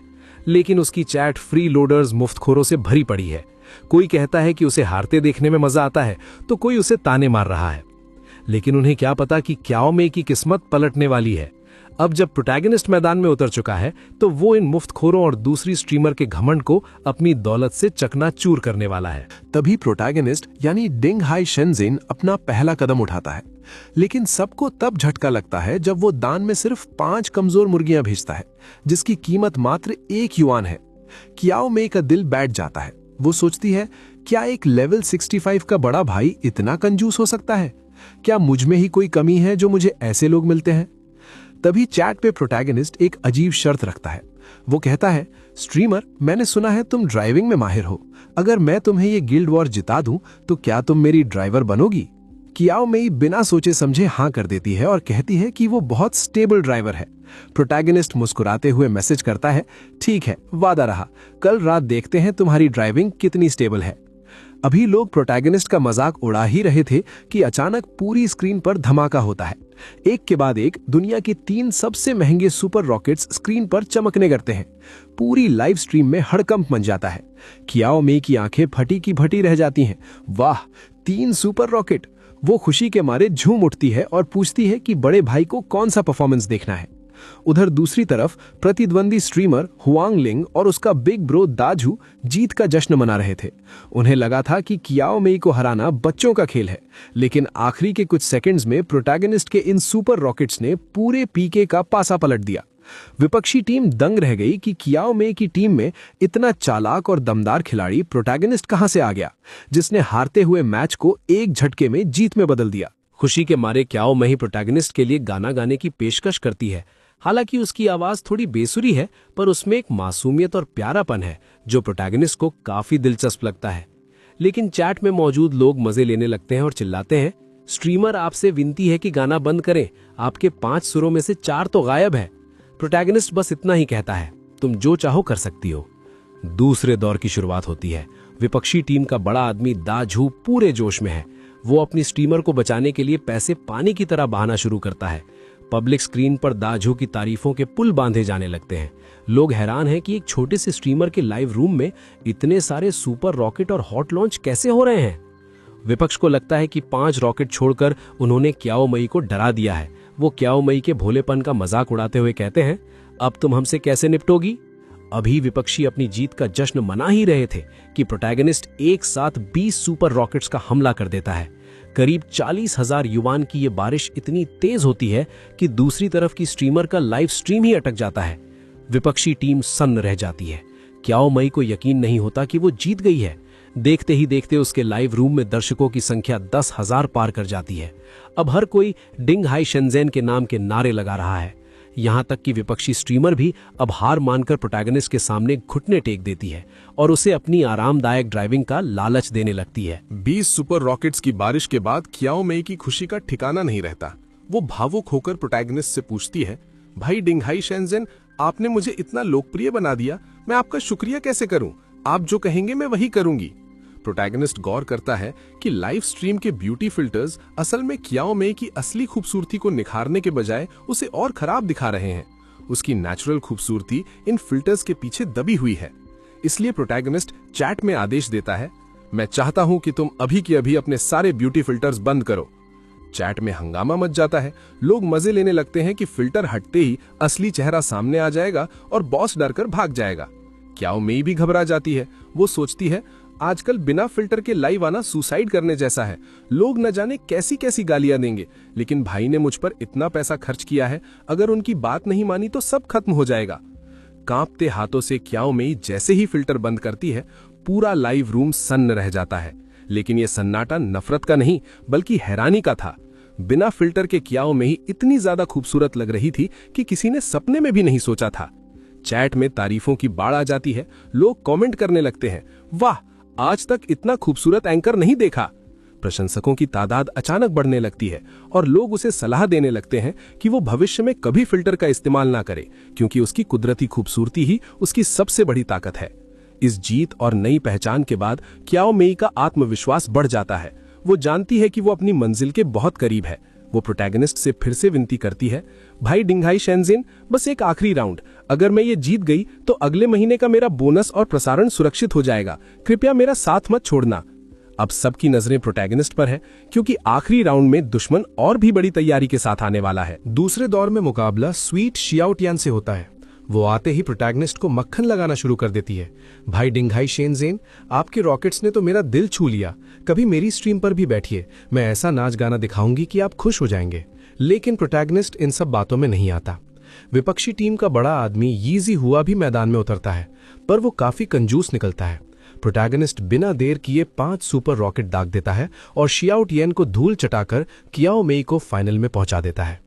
फाइनल राउंड में कियाओ मेई का सामना इस प्लेटफॉर्म की सबसे बड़ी स्टार्स में से एक दाई शियाओ मेई से होता है। कियाओ मेई घबरा जाती है कि वो इतने बड़े नाम के सामने कैसे टिकेगी। दाई शियाओ मेई बड़े आत्मविश्वास के साथ कहती है, चलो मैं पहले अपने फैंस के लिए डांस करूंगी, सामने बैठा बड़ा भाई भी देख सकता है। उसे खबर मिल चुकी है कि कियाओ मेई के पीछे कोई बहुत अमीर बिग ब्रो है जिसने अब तक 8 लाख से ज्यादा पॉइंट्स लुटा दिए हैं। दाई शियाओ मेई का शानदार डांस देखकर चैट में बहस छिड़ जाती है। कुछ लोग कियाओ मेई को ट्रोल करने लगते हैं, इसके पास तो सिर्फ चेहरा है, टैलेंट के नाम पर कुछ नहीं। वहीं कुछ को लगता है कि प्रोटैगनिस्ट बस अपनी मनमर्जी से पैसा बहा रहे हैं। कियाओ मेई को डर लगने लगता है कि कहीं प्रोटैगनिस्ट उसे इस आखिरी मोड़ पर छोड़ ना दे। वो डरते हुए कहती है, भाई डिंघाई शेनज़ेन, क्या आप मुझे छोड़ रहे हैं? हम किंग बनने से बस एक कदम दूर हैं। यहाँ प्रोटैगनिस्ट अपनी असली सैवेज पर्सनैलिटी दिखाता है। वो दाई शियाओ मेई के ताने और कियाओ मेई की घबराहट के बीच मैसेज करता है, देखो दाई शियाओ मेई ने क्या कहा, और तुम सिर्फ मुझे बड़ा भाई कहना जानती हो। तुम्हारे साथ मैं किंग कैसे बन सकता हूँ? अगर तुम मल्टीपर्सन स्पोर्ट्स की बात कर रही हो तो मैं इस पर विचार कर सकता हूँ। प्रोटैगनिस्ट का ये इशारा और डबल मीनिंग बात सुनकर पूरी चैट सन्न रह जाती है। कियाओ मेई का चेहरा शर्म से लाल हो जाता है और दर्शकों में खलबली मच जाती है। प्रोटैगनिस्ट ने साफ कर दिया है कि वो सिर्फ पैसे लुटाने वाला कोई भोला इंसान नहीं है, बल्कि वो खेल के नियम खुद तय करता है। फाइनल राउंड में दाई शियाओ मेई के साथ 3 लेवल 100 के सॉवरेन्स महाशक्तिशाली सम्राट मैदान में उतरते हैं। पूरा चैट सेक्शन डरा हुआ है, क्या डिंघाई शेनज़ेन इन 3 दिग्गजों को हरा पाएगा? दाई शियाओ मेई के सम्राटों ने 9 लाख का स्कोर खड़ा कर दिया है। कियाओ मेई घबराकर प्रोटैगनिस्ट से वादा करती है कि वो डांस क्लास ज्वाइन कर लेगी और वो जो चाहेगा वही डांस करेगी। तभी खेल में ट्विस्ट आता है। कियाओ मेई अचानक एक पुराने बाटियन नाम के डोनर को धन्यवाद देती है जिसने मामूली रकम दी थी। वो व्यंग्य करते हुए कहती है, आपके इस छोटे से दान के बिना तो मेरा प्रसारण ही बंद हो जाता। ये सुनकर प्रोटैगनिस्ट और पूरी चैट दंग रह जाती है। प्रोटैगनिस्ट ने अभी अभी लाखों लुटाए थे और कियाओ मेई जानबूझकर विपक्ष को चिढ़ा रही है। प्रोटैगनिस्ट मुस्कुराता है, वो समझ जाता है कि कियाओ मेई अब सुपर सम्राटों का मजाक उड़ाने की हिम्मत दिखा रही है। प्रोटैगनिस्ट के पास सिस्टम के दिए हुए 20 लाख शार्क फिन अभी भी बाकी हैं। वो एक साथ 20 बेहद शक्तिशाली रॉकेट्स का ऐसा हमला करता है कि दाई शियाओ मेई का लाइव स्ट्रीम अटक जाता है। लोग चिल्लाने लगते हैं, क्या ये सीजी एनिमेशन है? रॉकेट्स रुक ही नहीं रहे। दाई शियाओ मेई के तीनों सम्राटों ने 9 लाख पर घुटने टेक दिए, लेकिन प्रोटैगनिस्ट का स्कोर 15 लाख यानी कि 1.5 मिलियन पार कर गया। दाई शियाओ मेई के बड़े भाई हार मान लेते हैं और कहते हैं, आज के लिए भूल जाओ, अगली बार देखेंगे। प्रोटैगनिस्ट विजयी घोषित होता है और घोषणा करता है, ये आखिरी 2 शॉट हमारी जीत का ऐलान है। कियाओ मेई गिल्ड वॉर की चैंपियन बन जाती है और उसे 7 लाख युआन का कमीशन मिलता है। वो खुशी के मारे कांपते हुए प्रोटैगनिस्ट से उसका वी चैट मांगती है और पूछती है, क्या मैं अब आपकी परमानेंट ड्राइवर बन सकती हूँ? प्रोटैगनिस्ट जवाब देता है, अगर तुम मुझे 15 किलोमीटर दूर अमांग यून होटल ले जा सकती हो तो ठीक है, मैं अगले 2 दिन वहीं हूँ। जैसे ही वो ये कहता है, चैट में मौजूद कुछ पुराने लोगों को याद आता है, अरे ये तो वही है जो दोपहर में फेरारी कार शो में आया था। पूरी दुनिया को अब समझ आता है कि डिंघाई शेनज़ेन कोई मामूली अमीर नहीं, बल्कि वही रहस्यमयी रईस है जिसके पास फेरारी है। अब पूरे इंटरनेट पर सिर्फ एक ही नाम गूंज रहा है। गिल्ड वॉर में जीत के बाद सिस्टम प्रोटैगनिस्ट को एक ऐसा सरप्राइज देता है जिसकी उसने कल्पना भी नहीं की थी। कियाओ मेई की संतुष्टि का स्तर SSS यानी सर्वोच्च होने के कारण प्रोटैगनिस्ट को 1000 गुना सुपर क्रिटिकल हिट कैशबैक मिलता है। उसके अकाउंट में सीधे 2.3 बिलियन यानी 23 करोड़ युआन जमा हो जाते हैं।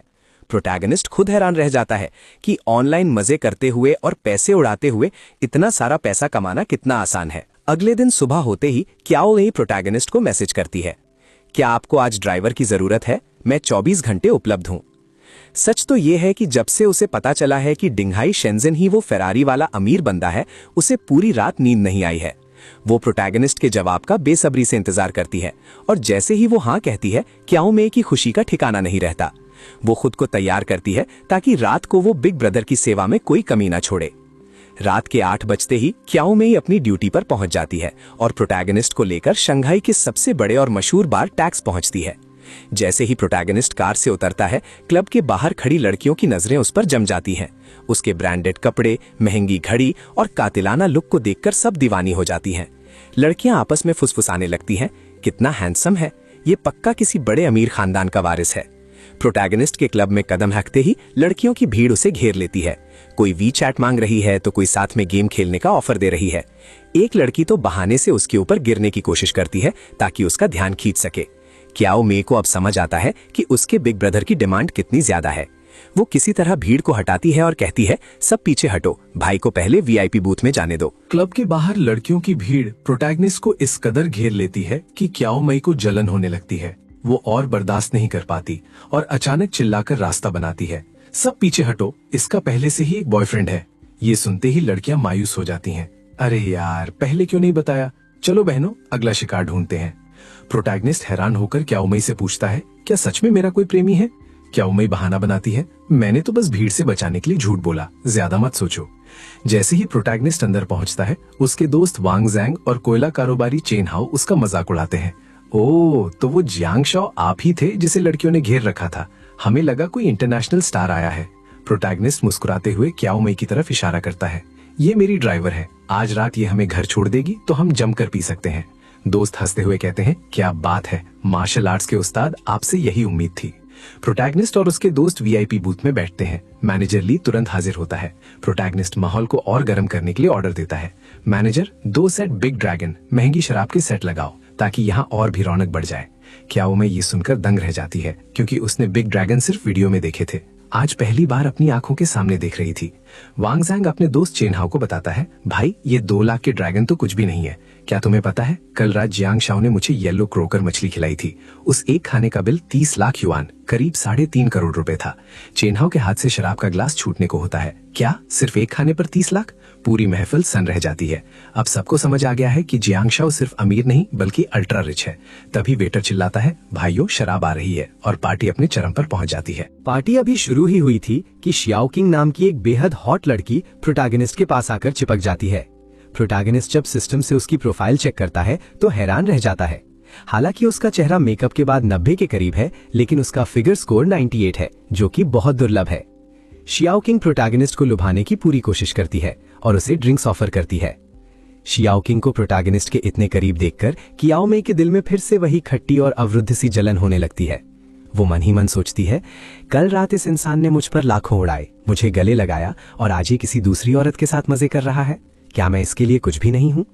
अपनी चिढ़ मिटाने के लिए वो ड्रिंक पीने लगती है, ये भूलकर कि उसे बाद में कार चलानी है। प्रोटैगनिस्ट देख रहा है कि क्याओ मेई गुस्से में लाल हो रही है। हालांकि शियाओ किंग का फिगर लाजवाब है, लेकिन प्रोटैगनिस्ट का मेन टारगेट आज रात क्याओ मेई ही है। वो स्मार्टली शियाओ किंग को डांस फ्लोर पर भेज देता है। क्याओ मेई तंज कसते हुए कहती है, क्या आपको दिखता नहीं कि यहाँ क्या हो रहा है?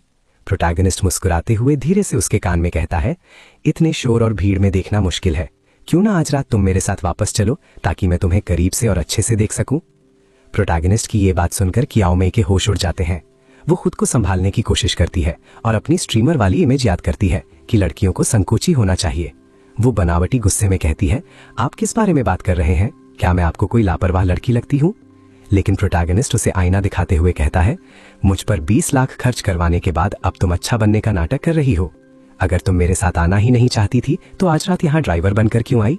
क्याओ मेई निशब्द रह जाती है क्योंकि वो जानती है कि उसका दिल और दिमाग दोनों ही प्रोटैगनिस्ट के काबू में है।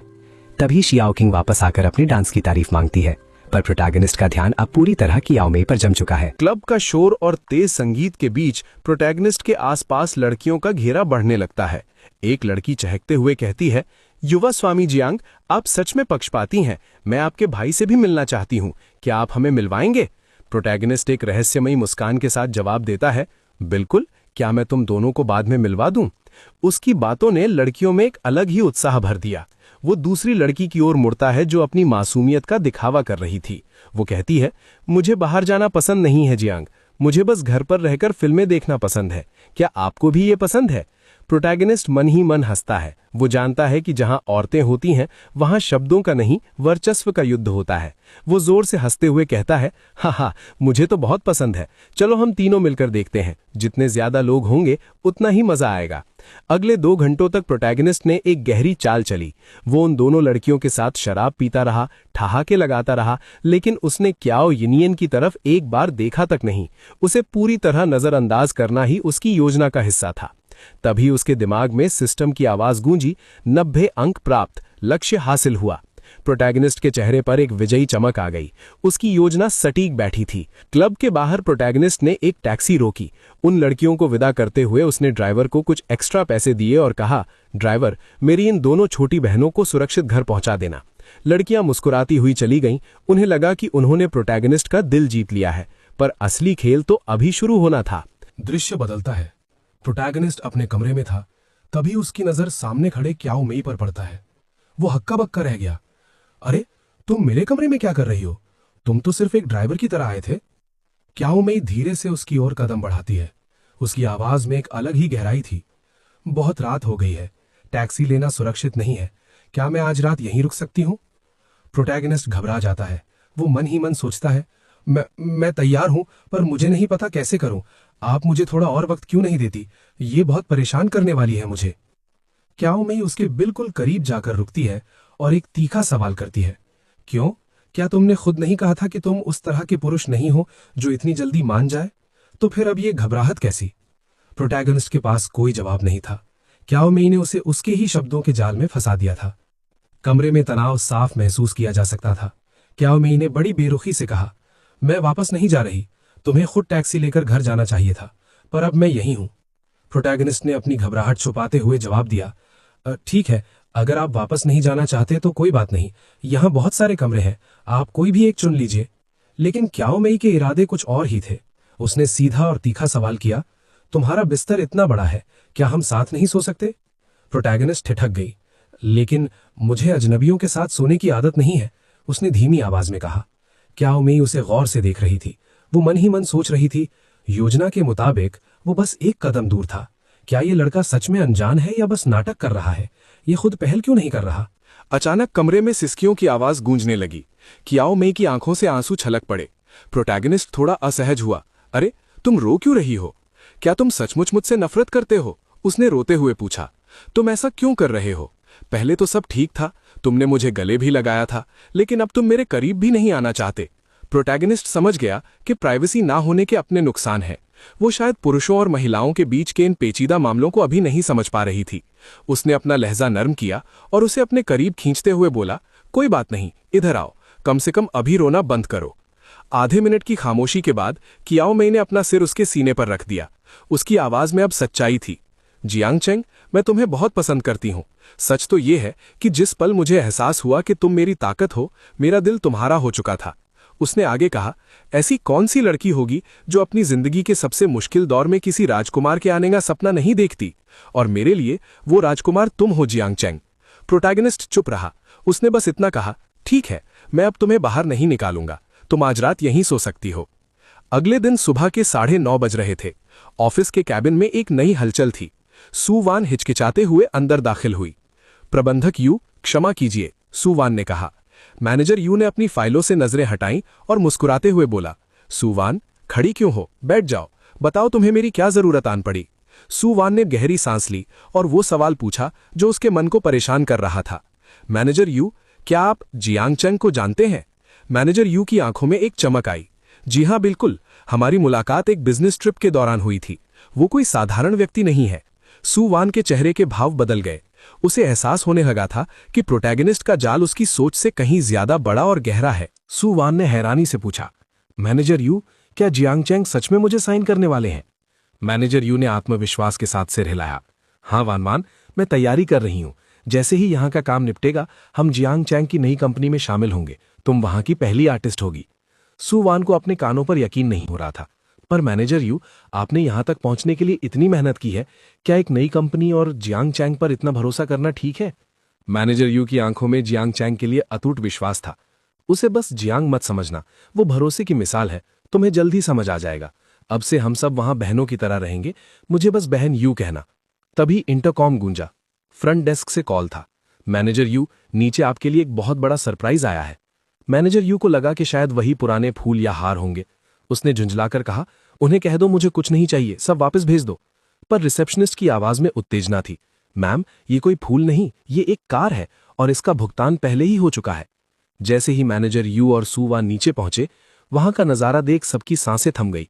सामने एक चमकदार गुलाबी रंग की लैम्बोर्गिनी खड़ी थी। हेलो मिस यू, कृपया इसका अनावरण करें, डिलीवरी मैन ने चाबियां आगे बढ़ाते हुए कहा। भीड़ में कानाफूसी शुरू हो गई। क्या इसका ब्रेकअप हो गया है? देखो नया बॉयफ्रेंड कितना अमीर है, 10 मिलियन की कार गिफ्ट कर दी। मैनेजर यू ने कांपते हाथों से पूछा, ये किसने भेजी है? जवाब मिला, श्री जियांग चैंग ने। उन्होंने कहा कि उम्मीद है आपको ये पसंद आएगी। मैनेजर यू की आंखों में आंसू आ गए। उसके मन में बस एक ही नाम गूंज रहा था, जियांग चैंग। आज तक किसी पुरुष ने उसकी कद्र इस तरह नहीं की थी। तभी प्रोटैगनिस्ट के दिमाग में सिस्टम की आवाज गूंजी, ding, Yu Xia Xiao. Manager Yu की मित्रता 99 अंक तक पहुंच गई है। जीवन और मृत्यु में अविभाज्य रिश्ता अनलॉक हुआ। जियांग चैंग मुस्कुराया। उसे एक उपभोग कैशबैक कार्ड और एक रहस्यमयी संतान भक्षण कार्ड इनाम में मिला। ये कार्ड उसकी दौलत और ताकत को कई गुना बढ़ाने वाला था। वो समझ गया कि अब ये खेल केवल रोमांस का नहीं, बल्कि असीमित मुनाफे का है। सिस्टम ने अगला टास्क दिया, एक निवेश कंपनी का अधिग्रहण। जियांग चैंग ने बिना पलक झपकाए फैसला किया। सिस्टम, 500 मिलियन का निवेश करो, शंघाई में स्टार इन्वेस्टमेंट कंपनी की नींव रखो। स्टेटस चेक, नाम जियांग चैंग, उम्र 18 साल, कद 185 सेंटीमीटर, दिखावट 92 अंक, level 10, system reserve fund 7.8 lakh plus yuan, बढ़ता हुआ। अगला लक्ष्य 1 बिलियन का अनुभव। जियांग चैंग अब केवल एक युवा स्वामी नहीं था, वो शंघाई के बिजनेस जगत का नया टाइकून बनने की राह पर निकल चुका था। अब देखना यह था कि इस नई कंपनी और नई ताकत के साथ वो अपने दुश्मनों और चाहने वालों को कैसे काबू करता है। सूरज की पहली किरण के साथ ही जियांग चैंग की आंखें खुली। बिस्तर पर उसके साथ सॉन्ग हे क्यों थी, जिसकी खूबसूरती का स्कोर 90 के पार था। उसने जियांग की तरफ देखते हुए धीरे से पूछा, तुम पहले ही उठ गए? क्या मेरी वजह से तुम्हारी नींद खराब हुई? जियांग चैंग ने मुस्कुराते हुए मना कर दिया। उसके दिमाग में सिस्टम से मिला वो नया रिवॉर्ड कार्ड घूम रहा था। उसने सोचा, क्या इस कार्ड को अभी सॉन्ग हे क्यों पर आजमाना चाहिए? पर फिर उसने अपना इरादा बदल दिया। जल्दबाजी की कोई जरूरत नहीं थी। पहले उसे अपनी सुबह की कसरत पर ध्यान देना था और अपने दिमाग को शांत करना था। कुछ देर बाद सॉन्ग हे क्यों ने झिझकते हुए एक बात छेड़ी, जियांग चैंग, प्लीज अब से मेरी लाइव स्ट्रीम पर इतनी बड़ी टिप्स मत देना। प्लेटफॉर्म 70% कमीशन काट लेता है, ये तो सरासर बर्बादी है। जियांग चैंग हंस पड़ा, तो क्या तुम चाहती हो कि मैं सीधे तुम्हारे अकाउंट में पैसे भेज दूं? तभी वहां का माहौल थोड़ा बदल गया। सॉन्ग हे क्यों को समझ नहीं आ रहा था कि जियांग चैंग इतना लापरवाह कैसे हो सकता है। 25 लाख युआन की टिप? जियांग, क्या अमीर लोग ऐसे ही होते हैं? वर्चुअल गिफ्ट्स पर इतना पैसा खर्च करना, ये तो पागलपन है। जियांग ने उसकी बात काटते हुए बड़े ही रिलैक्स्ड अंदाज में कहा, छोटी रकम के बारे में इतना मत सोचो, तुम बस अपनी स्ट्रीमिंग पर ध्यान दो।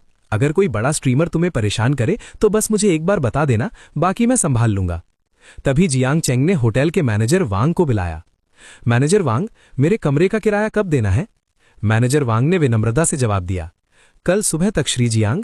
जियांग चैंग ने लापरवाही से कहा, हर कुछ दिन में पेमेंट करना झंझट भरा है, इसे 2 महीने के लिए बढ़ा दो।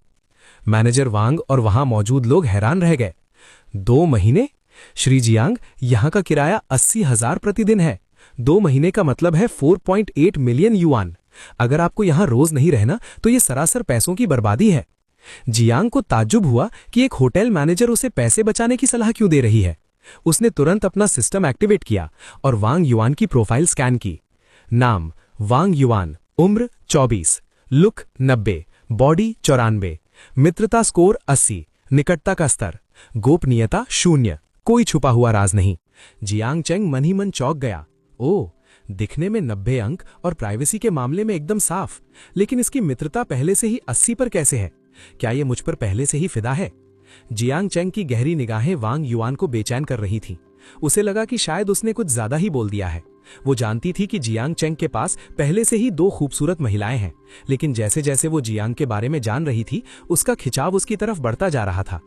तभी वहां एक बुजुर्ग महिला आई, तो वांग युआन ने खुद को संभालते हुए कहा, आंटी आप जाइए, मैं यहां सब कुछ संभाल सकती हूं। उसने जियांग की तरफ देखा, उसकी आंखों में अब केवल प्रोफेशनलिज्म नहीं बल्कि कुछ और भी था। जियांग चेंग समझ गया कि अब उसका अगला शिकार तैयार है। मैनेजर वैंग युयान जब जियांग चेंग के कमरे से बाहर निकली तो उसका दिल जोरों से धड़क रहा था। वो मन ही मन सोच रही थी, अगर उस वक्त श्री जियांग ने कोई और मांग रखी होती तो क्या मैं मना कर पाती। वो खुद हैरान थी कि जियांग चेंग के बेरुखे बर्ताव ने भी उसे उसका दीवाना बना दिया था। तभी उसे उसकी सहेलियों ने घेर लिया। युयान, तुम इतनी परेशान क्यों दिख रही हो? क्या वो मेहमान बहुत परेशान कर रहा है? युयान ने मुस्कुराते हुए कहा, नहीं, उन्हें खुश करना तो बहुत आसान है। उसकी सहेली नाक सिकोड़ते हुए बोली, हमें तो तुमसे जलन हो रही है। सुना है तुम्हारा मेहमान 2 महीने के लिए कमरा बढ़ा रहा है। 2,40,000 युआन का कमीशन तो तुम्हारी जेब में है, फिर भी तुम उनके लिए डिस्काउंट मांगने सीईओ के पास जा रही हो। तुम पागल हो क्या?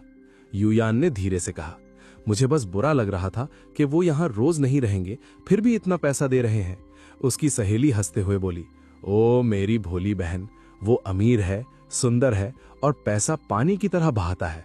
अगर तू थक गई है तो उसकी सेवा मुझे करने दे, कमीशन तू ही रख लेना। बस मुझे उस राजकुमार को करीब से देखना है। जब होटल के सीईओ को पता चला कि कोई मेहमान एक बार में 48 लाख युआन का भुगतान कर रहा है तो पूरे होटल में हड़कंप मच गया। सीईओ वैंग खुद जियांग चेंग का शुक्रिया अदा करने के लिए दौड़े आए। उधर जियांग चेंग ने अपना कार्ड स्वाइप किया, लेकिन जैसे ही उसने मशीन की रसीद देखी उसके होश उड़ गए। क्या? किराया 48 लाख था, लेकिन मेरे खाते से सिर्फ 38 लाख ही क्यों कटे? तभी उसके दिमाग में सिस्टम की वो जानी पहचानी डिंग वाली आवाज गूंजी, बधाई हो होस्ट, आपने उपभोग कैशबैक कार्ड का सफलतापूर्वक उपयोग किया है। 380 मिलियन युआन आपके खाते में जमा कर दिए गए हैं। जियांग चेंग की आंखों में चमक आ गई। उसने बस 38 लाख खर्च किए और बदले में उसे 380 मिलियन मिल गए। ये उसकी अब तक की सबसे बड़ी जीत थी। वो मन ही मन हंसा। पैसा बनाना इतना आसान होगा ये तो मैंने भी नहीं सोचा था। पेमेंट सक्सेसफुल होते ही मैनेजर वैंग और सीईओ वैंग कमरे के अंदर दाखिल हुए। कमरे का दरवाजा खुला और अंदर अमन रिजॉर्ट्स के अध्यक्ष श्री वांग दाखिल हुए। उनके चेहरे पर जियांग चेंग के लिए गहरा सम्मान था। उन्होंने अपना बिजनेस कार्ड आगे बढ़ाते हुए कहा, श्री जियांग, मैं श्री वांग हूँ। मुझे बटलर वांग यानी युयान से पता चला कि आपने अपना स्टे 2 महीने के लिए बढ़ा लिया है। आपके इस सहयोग के लिए बहुत बहुत धन्यवाद। श्री वांग ने जियांग चेंग को सुपर वीआईपी घोषित करते हुए 20% की छूट दे दी। जियांग चेंग मन ही मन मुस्कुराया, पर उसे एक अजीब सा झटका भी लगा। मैनेजर वांग, आपने तो कमाल कर दिया। आपके इस भले इरादे की वजह से सिस्टम के कैशबैक के हिसाब से मेरा 100 मिलियन का नुकसान हो गया। हालांकि जियांग चेंग समझ गया कि युयान एक नेक दिल महिला है जो खुद का कमीशन छोड़कर उसे फायदा पहुंचाना चाहती थी। जियांग ने श्री वांग से हाथ मिलाया और कहा, शुक्रिया श्री वांग, अब से हम दोस्त हैं। 1 घंटे बाद श्याओ मेई जियांग चेंग से विदा ले रही थी। वो जियांग को छोड़कर जाना नहीं चाहती थी, लेकिन जियांग को कुछ जरूरी काम थे। जाते जाते उसने प्यार से कहा, काम खत्म करके मुझे कॉल करना जियांग चेंग। अभी जियांग चेंग अपने अगले कदम की सोच ही रहा था कि अचानक यू श्याओ श्याओ का फोन आया। वो किसी मुसीबत में फंसी लग रही थी। जियांग फौरन हुआंगपू नदी के किनारे पहुंचा, जहां एक तमाशा खड़ा था। एक लड़का पागलों की तरह चिल्ला रहा था, यू श्याओ श्याओ, मेरी बात मान लो और मुझसे शादी कर लो, वरना मैं अभी इस नदी में कूद जाऊंगा। जियांग चेंग ने पास जाकर देखा कि श्याओ श्याओ बहुत परेशान थी। उसने जियांग को देखते ही कहा, जियांग चेंग, ये लड़का मुझे कई दिनों से परेशान कर रहा है। मैं नहीं चाहती थी कि आप इस फालतू के चक्कर में पड़े, इसलिए मैंने आपको नहीं बताया। वो लड़का जियांग चेंग को देखकर और भी भड़क गया। ओह, तो यही है वो। तुम दोनों मुझे धोखा दे रहे हो। मैं आज तुम दोनों को पूरी दुनिया के सामने बेनकाब कर दूंगा। अगर तुमने यहां से जाने की कोशिश की तो मैं कूद जाऊंगा। मुझे तैरना नहीं आता, मैं मर जाऊंगा और तुम दोनों जेल जाओगे। जियांग चेंग ने ठंडे दिमाग से उस लड़के की तरफ देखा। उसे इस तरह की बचकानी धमकियों से चिढ़ हो रही थी। श्याओ श्याओ ने जियांग का हाथ पकड़ा और कहा, चलिए जियांग, इसे बकवास करने दीजिए। लेकिन वो लड़का रास्ता रोक कर खड़ा हो गया। नहीं, तुम नहीं जा सकती। जियांग चेंग ने अपनी जेब से हाथ बाहर निकाले और उस लड़के के बिल्कुल करीब जाकर रुक गया। उसकी आंखों में एक अजीब सी चमक थी। उसने शांत लेकिन भारी आवाज में कहा, रुक जाओ, बहुत हो गई ये बकवास। तुम कह रहे हो कि तुम्हें मरना है और तुम्हें तैरना नहीं आता। जियांग चेंग ने शियाओ शियाओ का हाथ छोड़ा और आगे बढ़कर उस लड़के के कॉलर को पकड़ लिया। अगर तुम अपनी जान देने के लिए इतने ही उतावले हो तो मैं तुम्हारी थोड़ी मदद कर देता हूं, इंतजार क्यों करना। जियांग चेंग ने उसे किनारे की तरफ धकेलते हुए एक ठंडी मुस्कान दी। हुआंगपू नदी के किनारे सन्नाटा छा गया जब जियांग चैंग ने वहां खड़े सुरक्षा कर्मियों की ओर देखा। उसकी आवाज ठंडी और घातक थी। तुम चारों इधर आओ। अगर तुम इस आदमी के नदी में कूदते वक्त उसे रोकने का नाटक करो और गलती से उसे डूबने दो तो मैं तुम में से हर एक को 5 मिलियन युआन दूंगा। सुरक्षाकर्मी कांप गए। सर, आप मजाक कर रहे हैं, ये तो सरेआम हत्या होगी। जियांग चैंग ने क्रूर मुस्कान के साथ अपना फोन निकाला। यकीन नहीं आता? मैं एडवांस पेमेंट कर सकता हूं। अगर कोई कानूनी दिक्कत आई तो सबसे अच्छे वकील मेरा काम करेंगे, और अगर किसी को जेल जाना पड़ा तो उसके परिवार को 5 मिलियन एक्स्ट्रा मिलेंगे। अब बताओ, 4500 की नौकरी करनी है या अपनी 7 पीढ़ियों की गरीबी मिटानी है? सुरक्षाकर्मियों की आंखों में लालच और डर का मिला जुला भाव था। 10 मिलियन युआन, इतनी बड़ी रकम के लिए वे कुछ भी करने को तैयार थे।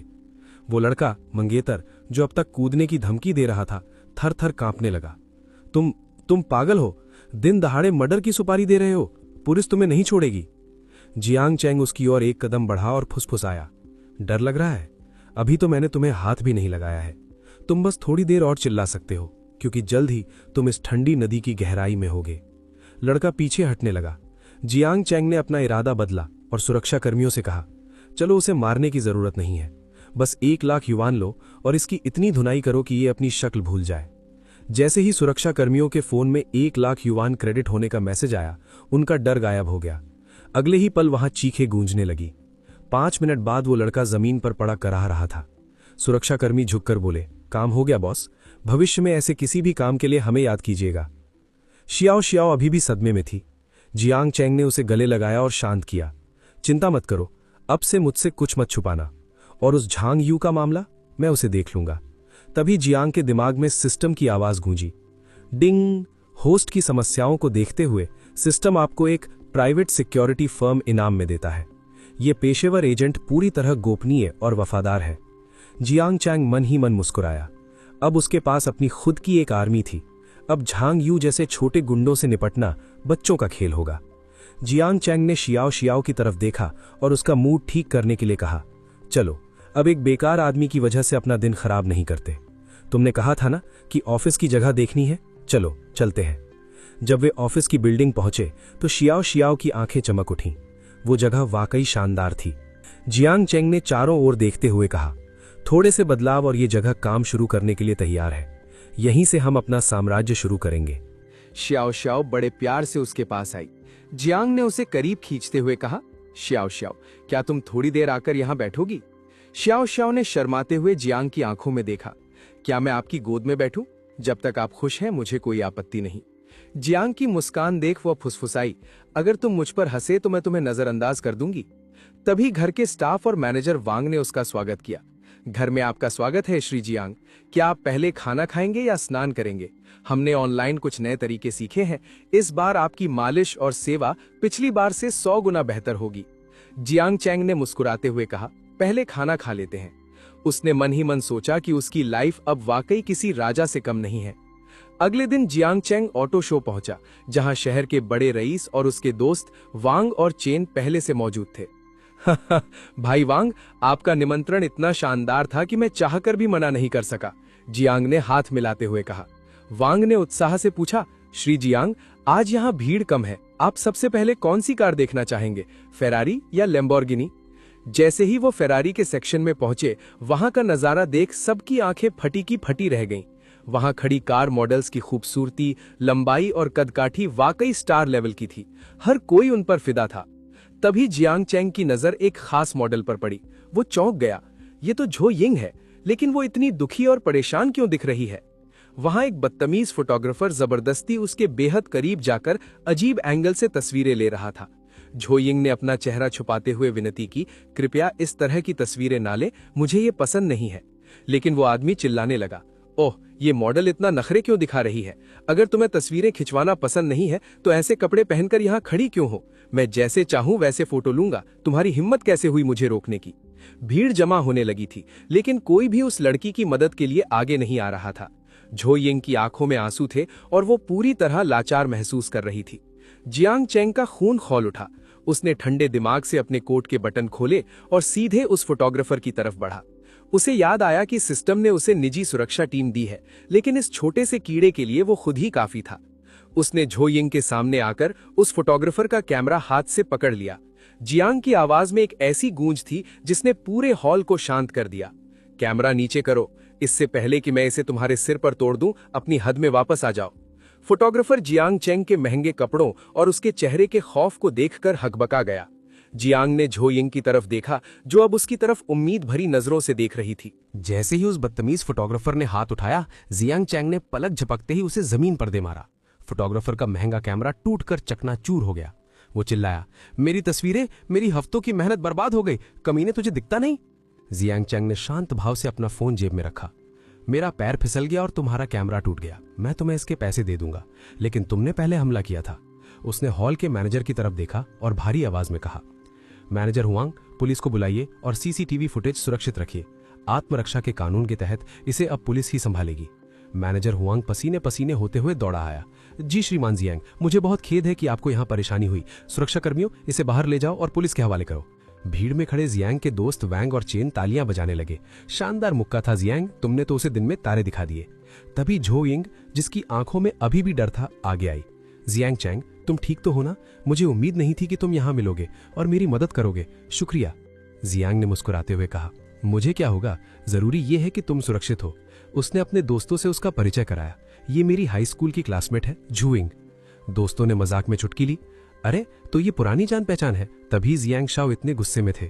बातों बातों में झू यिंग ने पूछा, तुम चेंगदू कब वापस जा रहे हो? मैंने अब तक तुम्हें थैंक यू डिनर भी नहीं दिया है।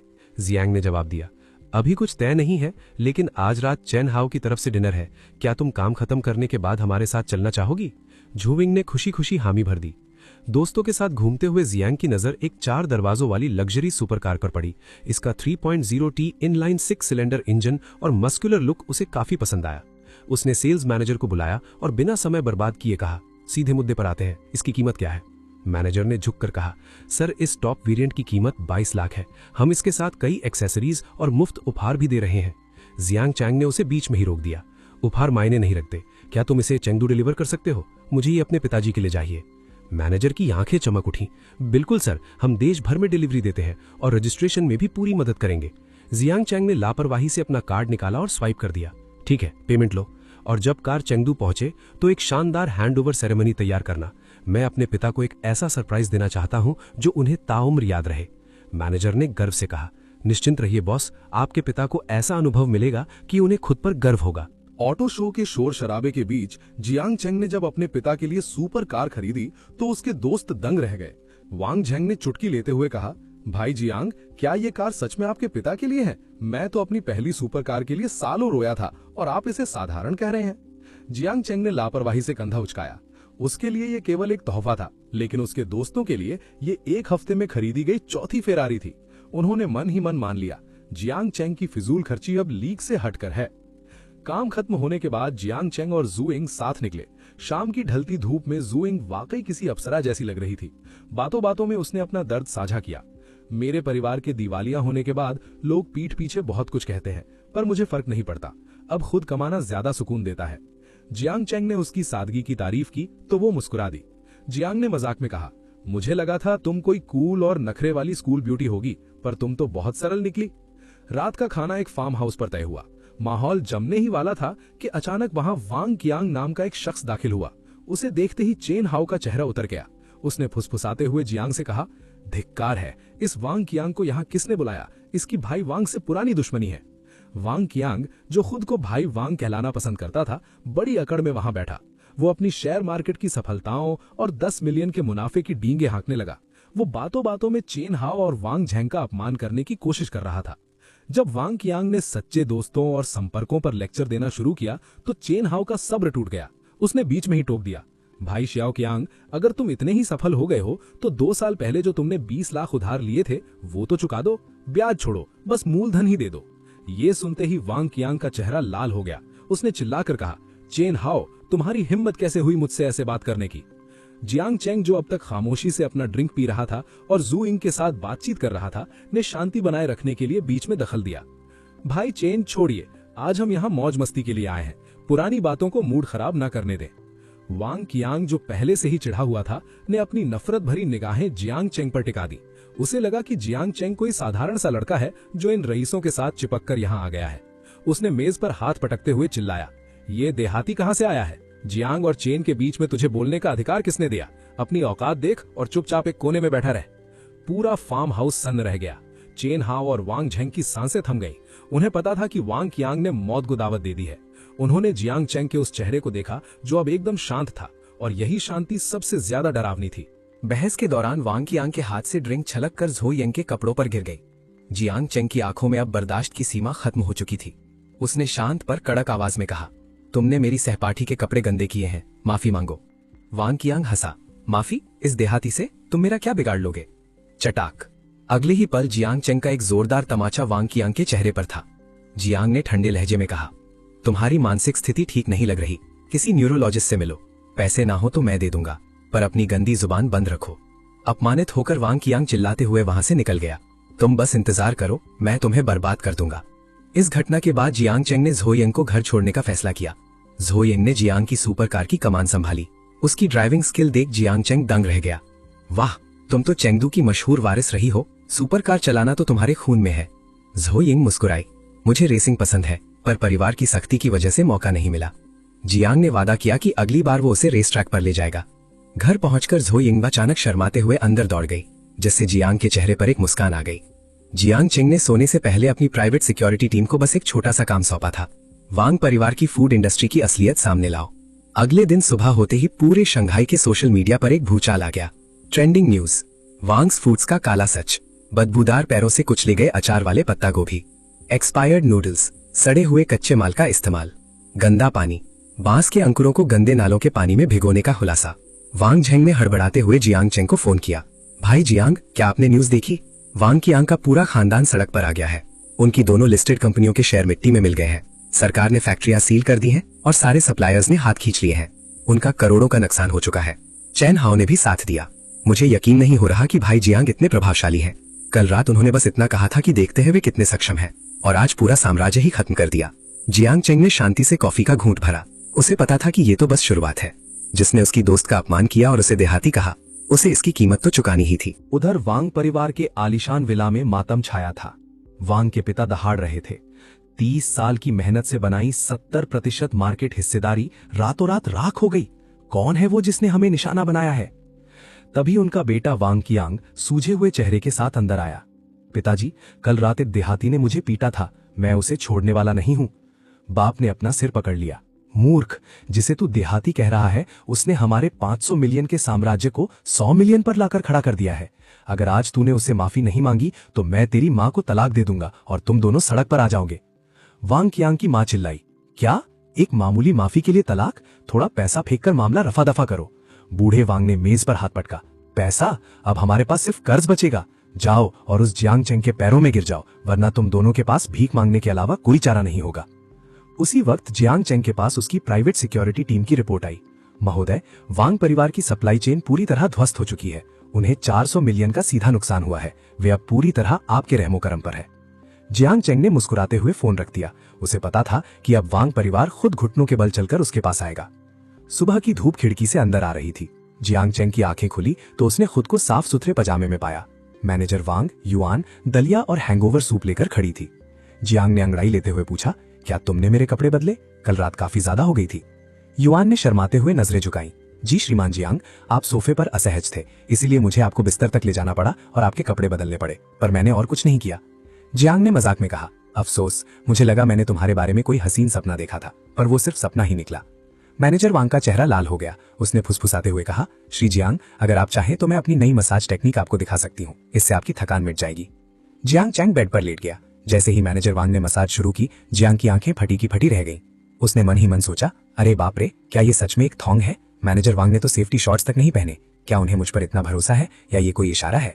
जियांग चेंग ने अपनी उत्तेजना पर काबू पाने के लिए लंबी सांस ली। शांत जियांग, शांत, अपनी इच्छा शक्ति को मजबूत रख। मसाज वाकई बहुत ही प्रोफेशनल और फॉर्मल थी। जियांग को ऐसा महसूस हो रहा था जैसे वो 7वें आसमान पर हो। बहुत मजा आया युआन, तुम वाकई कमाल की हो, 100 में से 100 अंक। मैनेजर वांग धीरे से मुस्कुराई और जियांग के और करीब आते हुए बोली, श्री जियांग, अभी तो बस शुरुआत है, अब मैं अपनी पोजीशन बदल रही हूँ, उम्मीद है आपको ये और भी पसंद आएगा। जियांग चेंग को समझ आ गया कि आज का दिन काफी इंटेंस होने वाला है। उधर वांग कियांग अपनी एक गर्लफ्रेंड के साथ एक बुटीक होटल में चेक इन करने पहुंचा। उसका इरादा अपनी कल की हार का गम मिटाना था, लेकिन जैसे ही उसने कार्ड स्वाइप किया, रिसेप्शनिस्ट ने झिझकते हुए कहा, क्षमा करें श्रीमान, आपका कार्ड रिजेक्ट हो गया है, इसकी लिमिट समाप्त हो चुकी है। वांग कियांग के पैरों तले जमीन खिसक गई। उसने दूसरा कार्ड आजमाया, फिर तीसरा, पर कोई काम नहीं आया। उसके पिता ने उसकी सारी सुख सुविधाएं छीन ली थीं। उसकी गर्लफ्रेंड ने उसे हिकारत से देखा और चिल्लाई, कंगाल कहीं के, बड़े आदमी बनने का नाटक कर रहे थे, लग्जरी कार घुमाते हो और जेब में कमरे के पैसे नहीं है, मेरा समय बर्बाद कर दिया घटिया इंसान। वो उसे वहीं छोड़कर चली गई।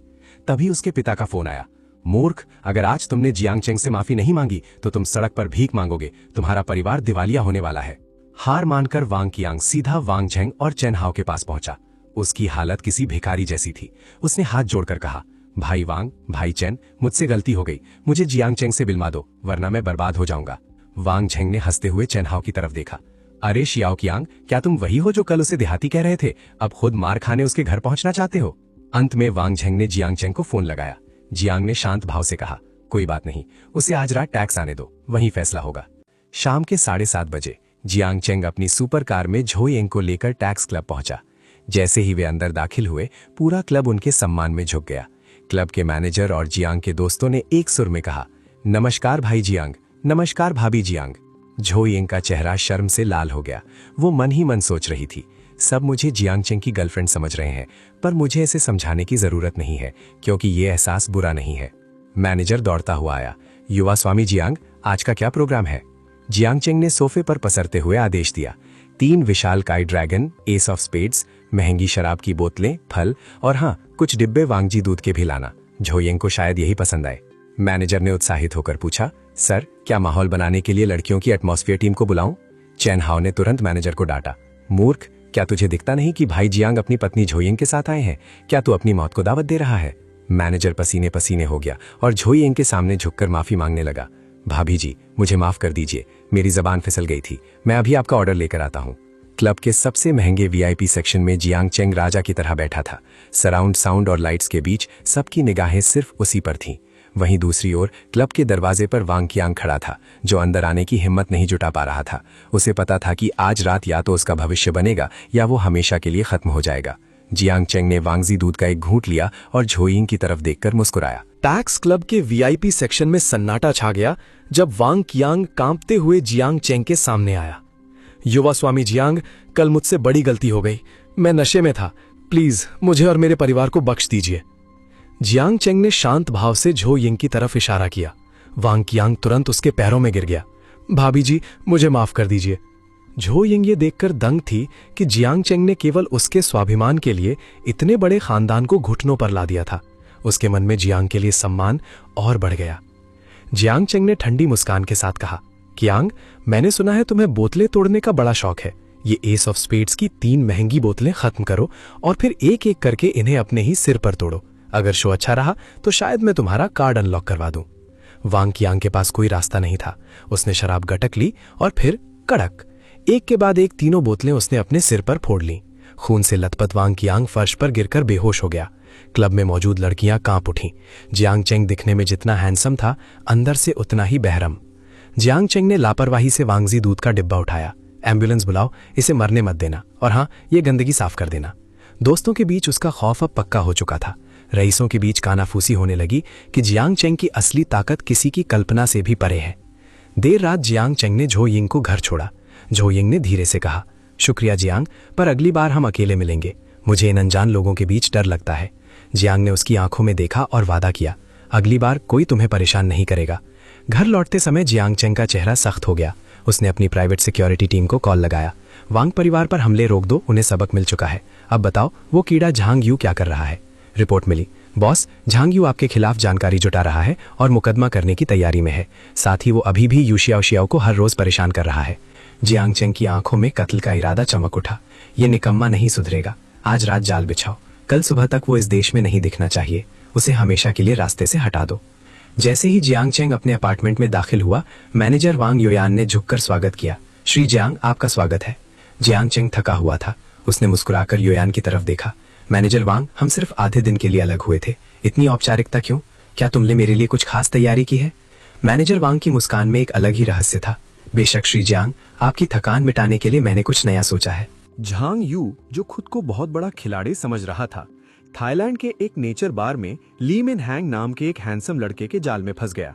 उसे लगा कि उसे अपना सच्चा प्यार मिल गया है, लेकिन उसे जरा भी अंदाजा नहीं था कि मिन हैंग दरअसल जियांग चेंग की विशेष सुरक्षा टीम का एक खतरनाक मोहरा है।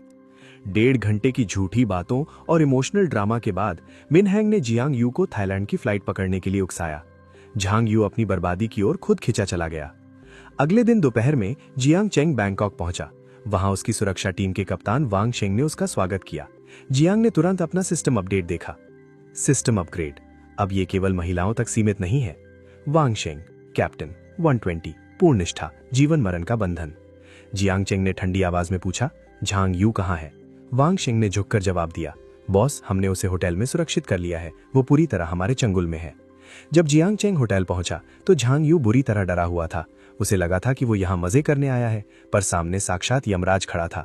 जियांग चेंग ने उसे देखते ही कहा, झांग यू, तुम तो बड़े खिलाड़ी बनते थे, फिर यू शियाओ शियाओ को इतना परेशान क्यों कर रहे थे? क्या मैंने तुम्हें पिछली बार चेतावनी नहीं दी थी?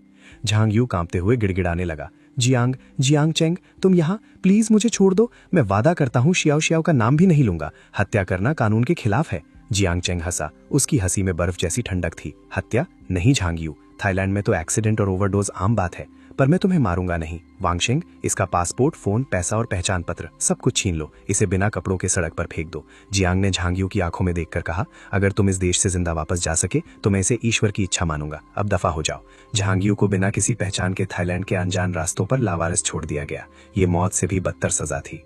झांग यू का निपटारा करने के बाद जियांग चेंग अपने असली काम पर लौटा। उसे सिस्टम से मिले हेंगचेंग कंपनी के शेयरों पर साइन करना था।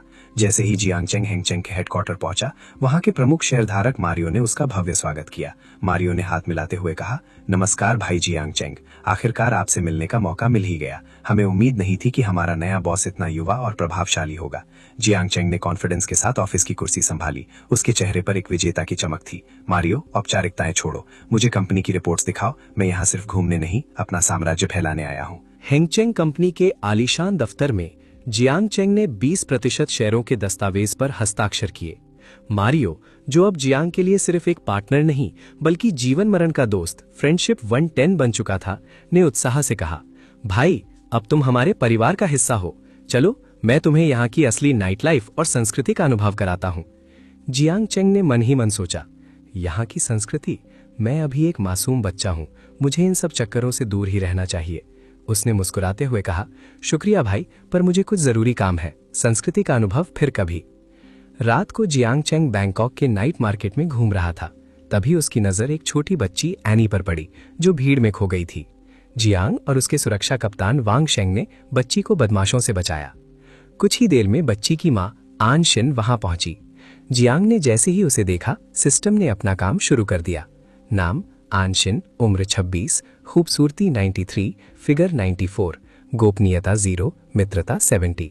ट्विस्ट, सिस्टम के अनुसार वो अब भी वर्जिन थी, लेकिन एनी उसकी बेटी थी। जियांग चेंग का दिमाग चकरा गया। अगर इसकी प्राइवेसी 0 है तो इसने बिना शारीरिक संबंध के एनी को जन्म कैसे दिया? क्या ये गोदली हुई बच्ची है या कोई और बड़ा राज? आनशिन भी रोंग शहर चेंगदू की ही रहने वाली थी। उसने जियांग का वीचैट लिया और वादा किया, हम अपने शहर में मिलेंगे, तब मैं तुम्हें एक शानदार डिनर दूंगी। जियांग ने उसे अपना नंबर दिया और मन ही मन इस पहेली को सुलझाने का फैसला किया। अगली रात जियांग चेंग अपने घर पहुंचा। उसके हाथों में ढेरों शॉपिंग बैग्स थे। उसके पिता जियांग जियानमिंग और मां ली यान उसे देखकर हैरान रह गए।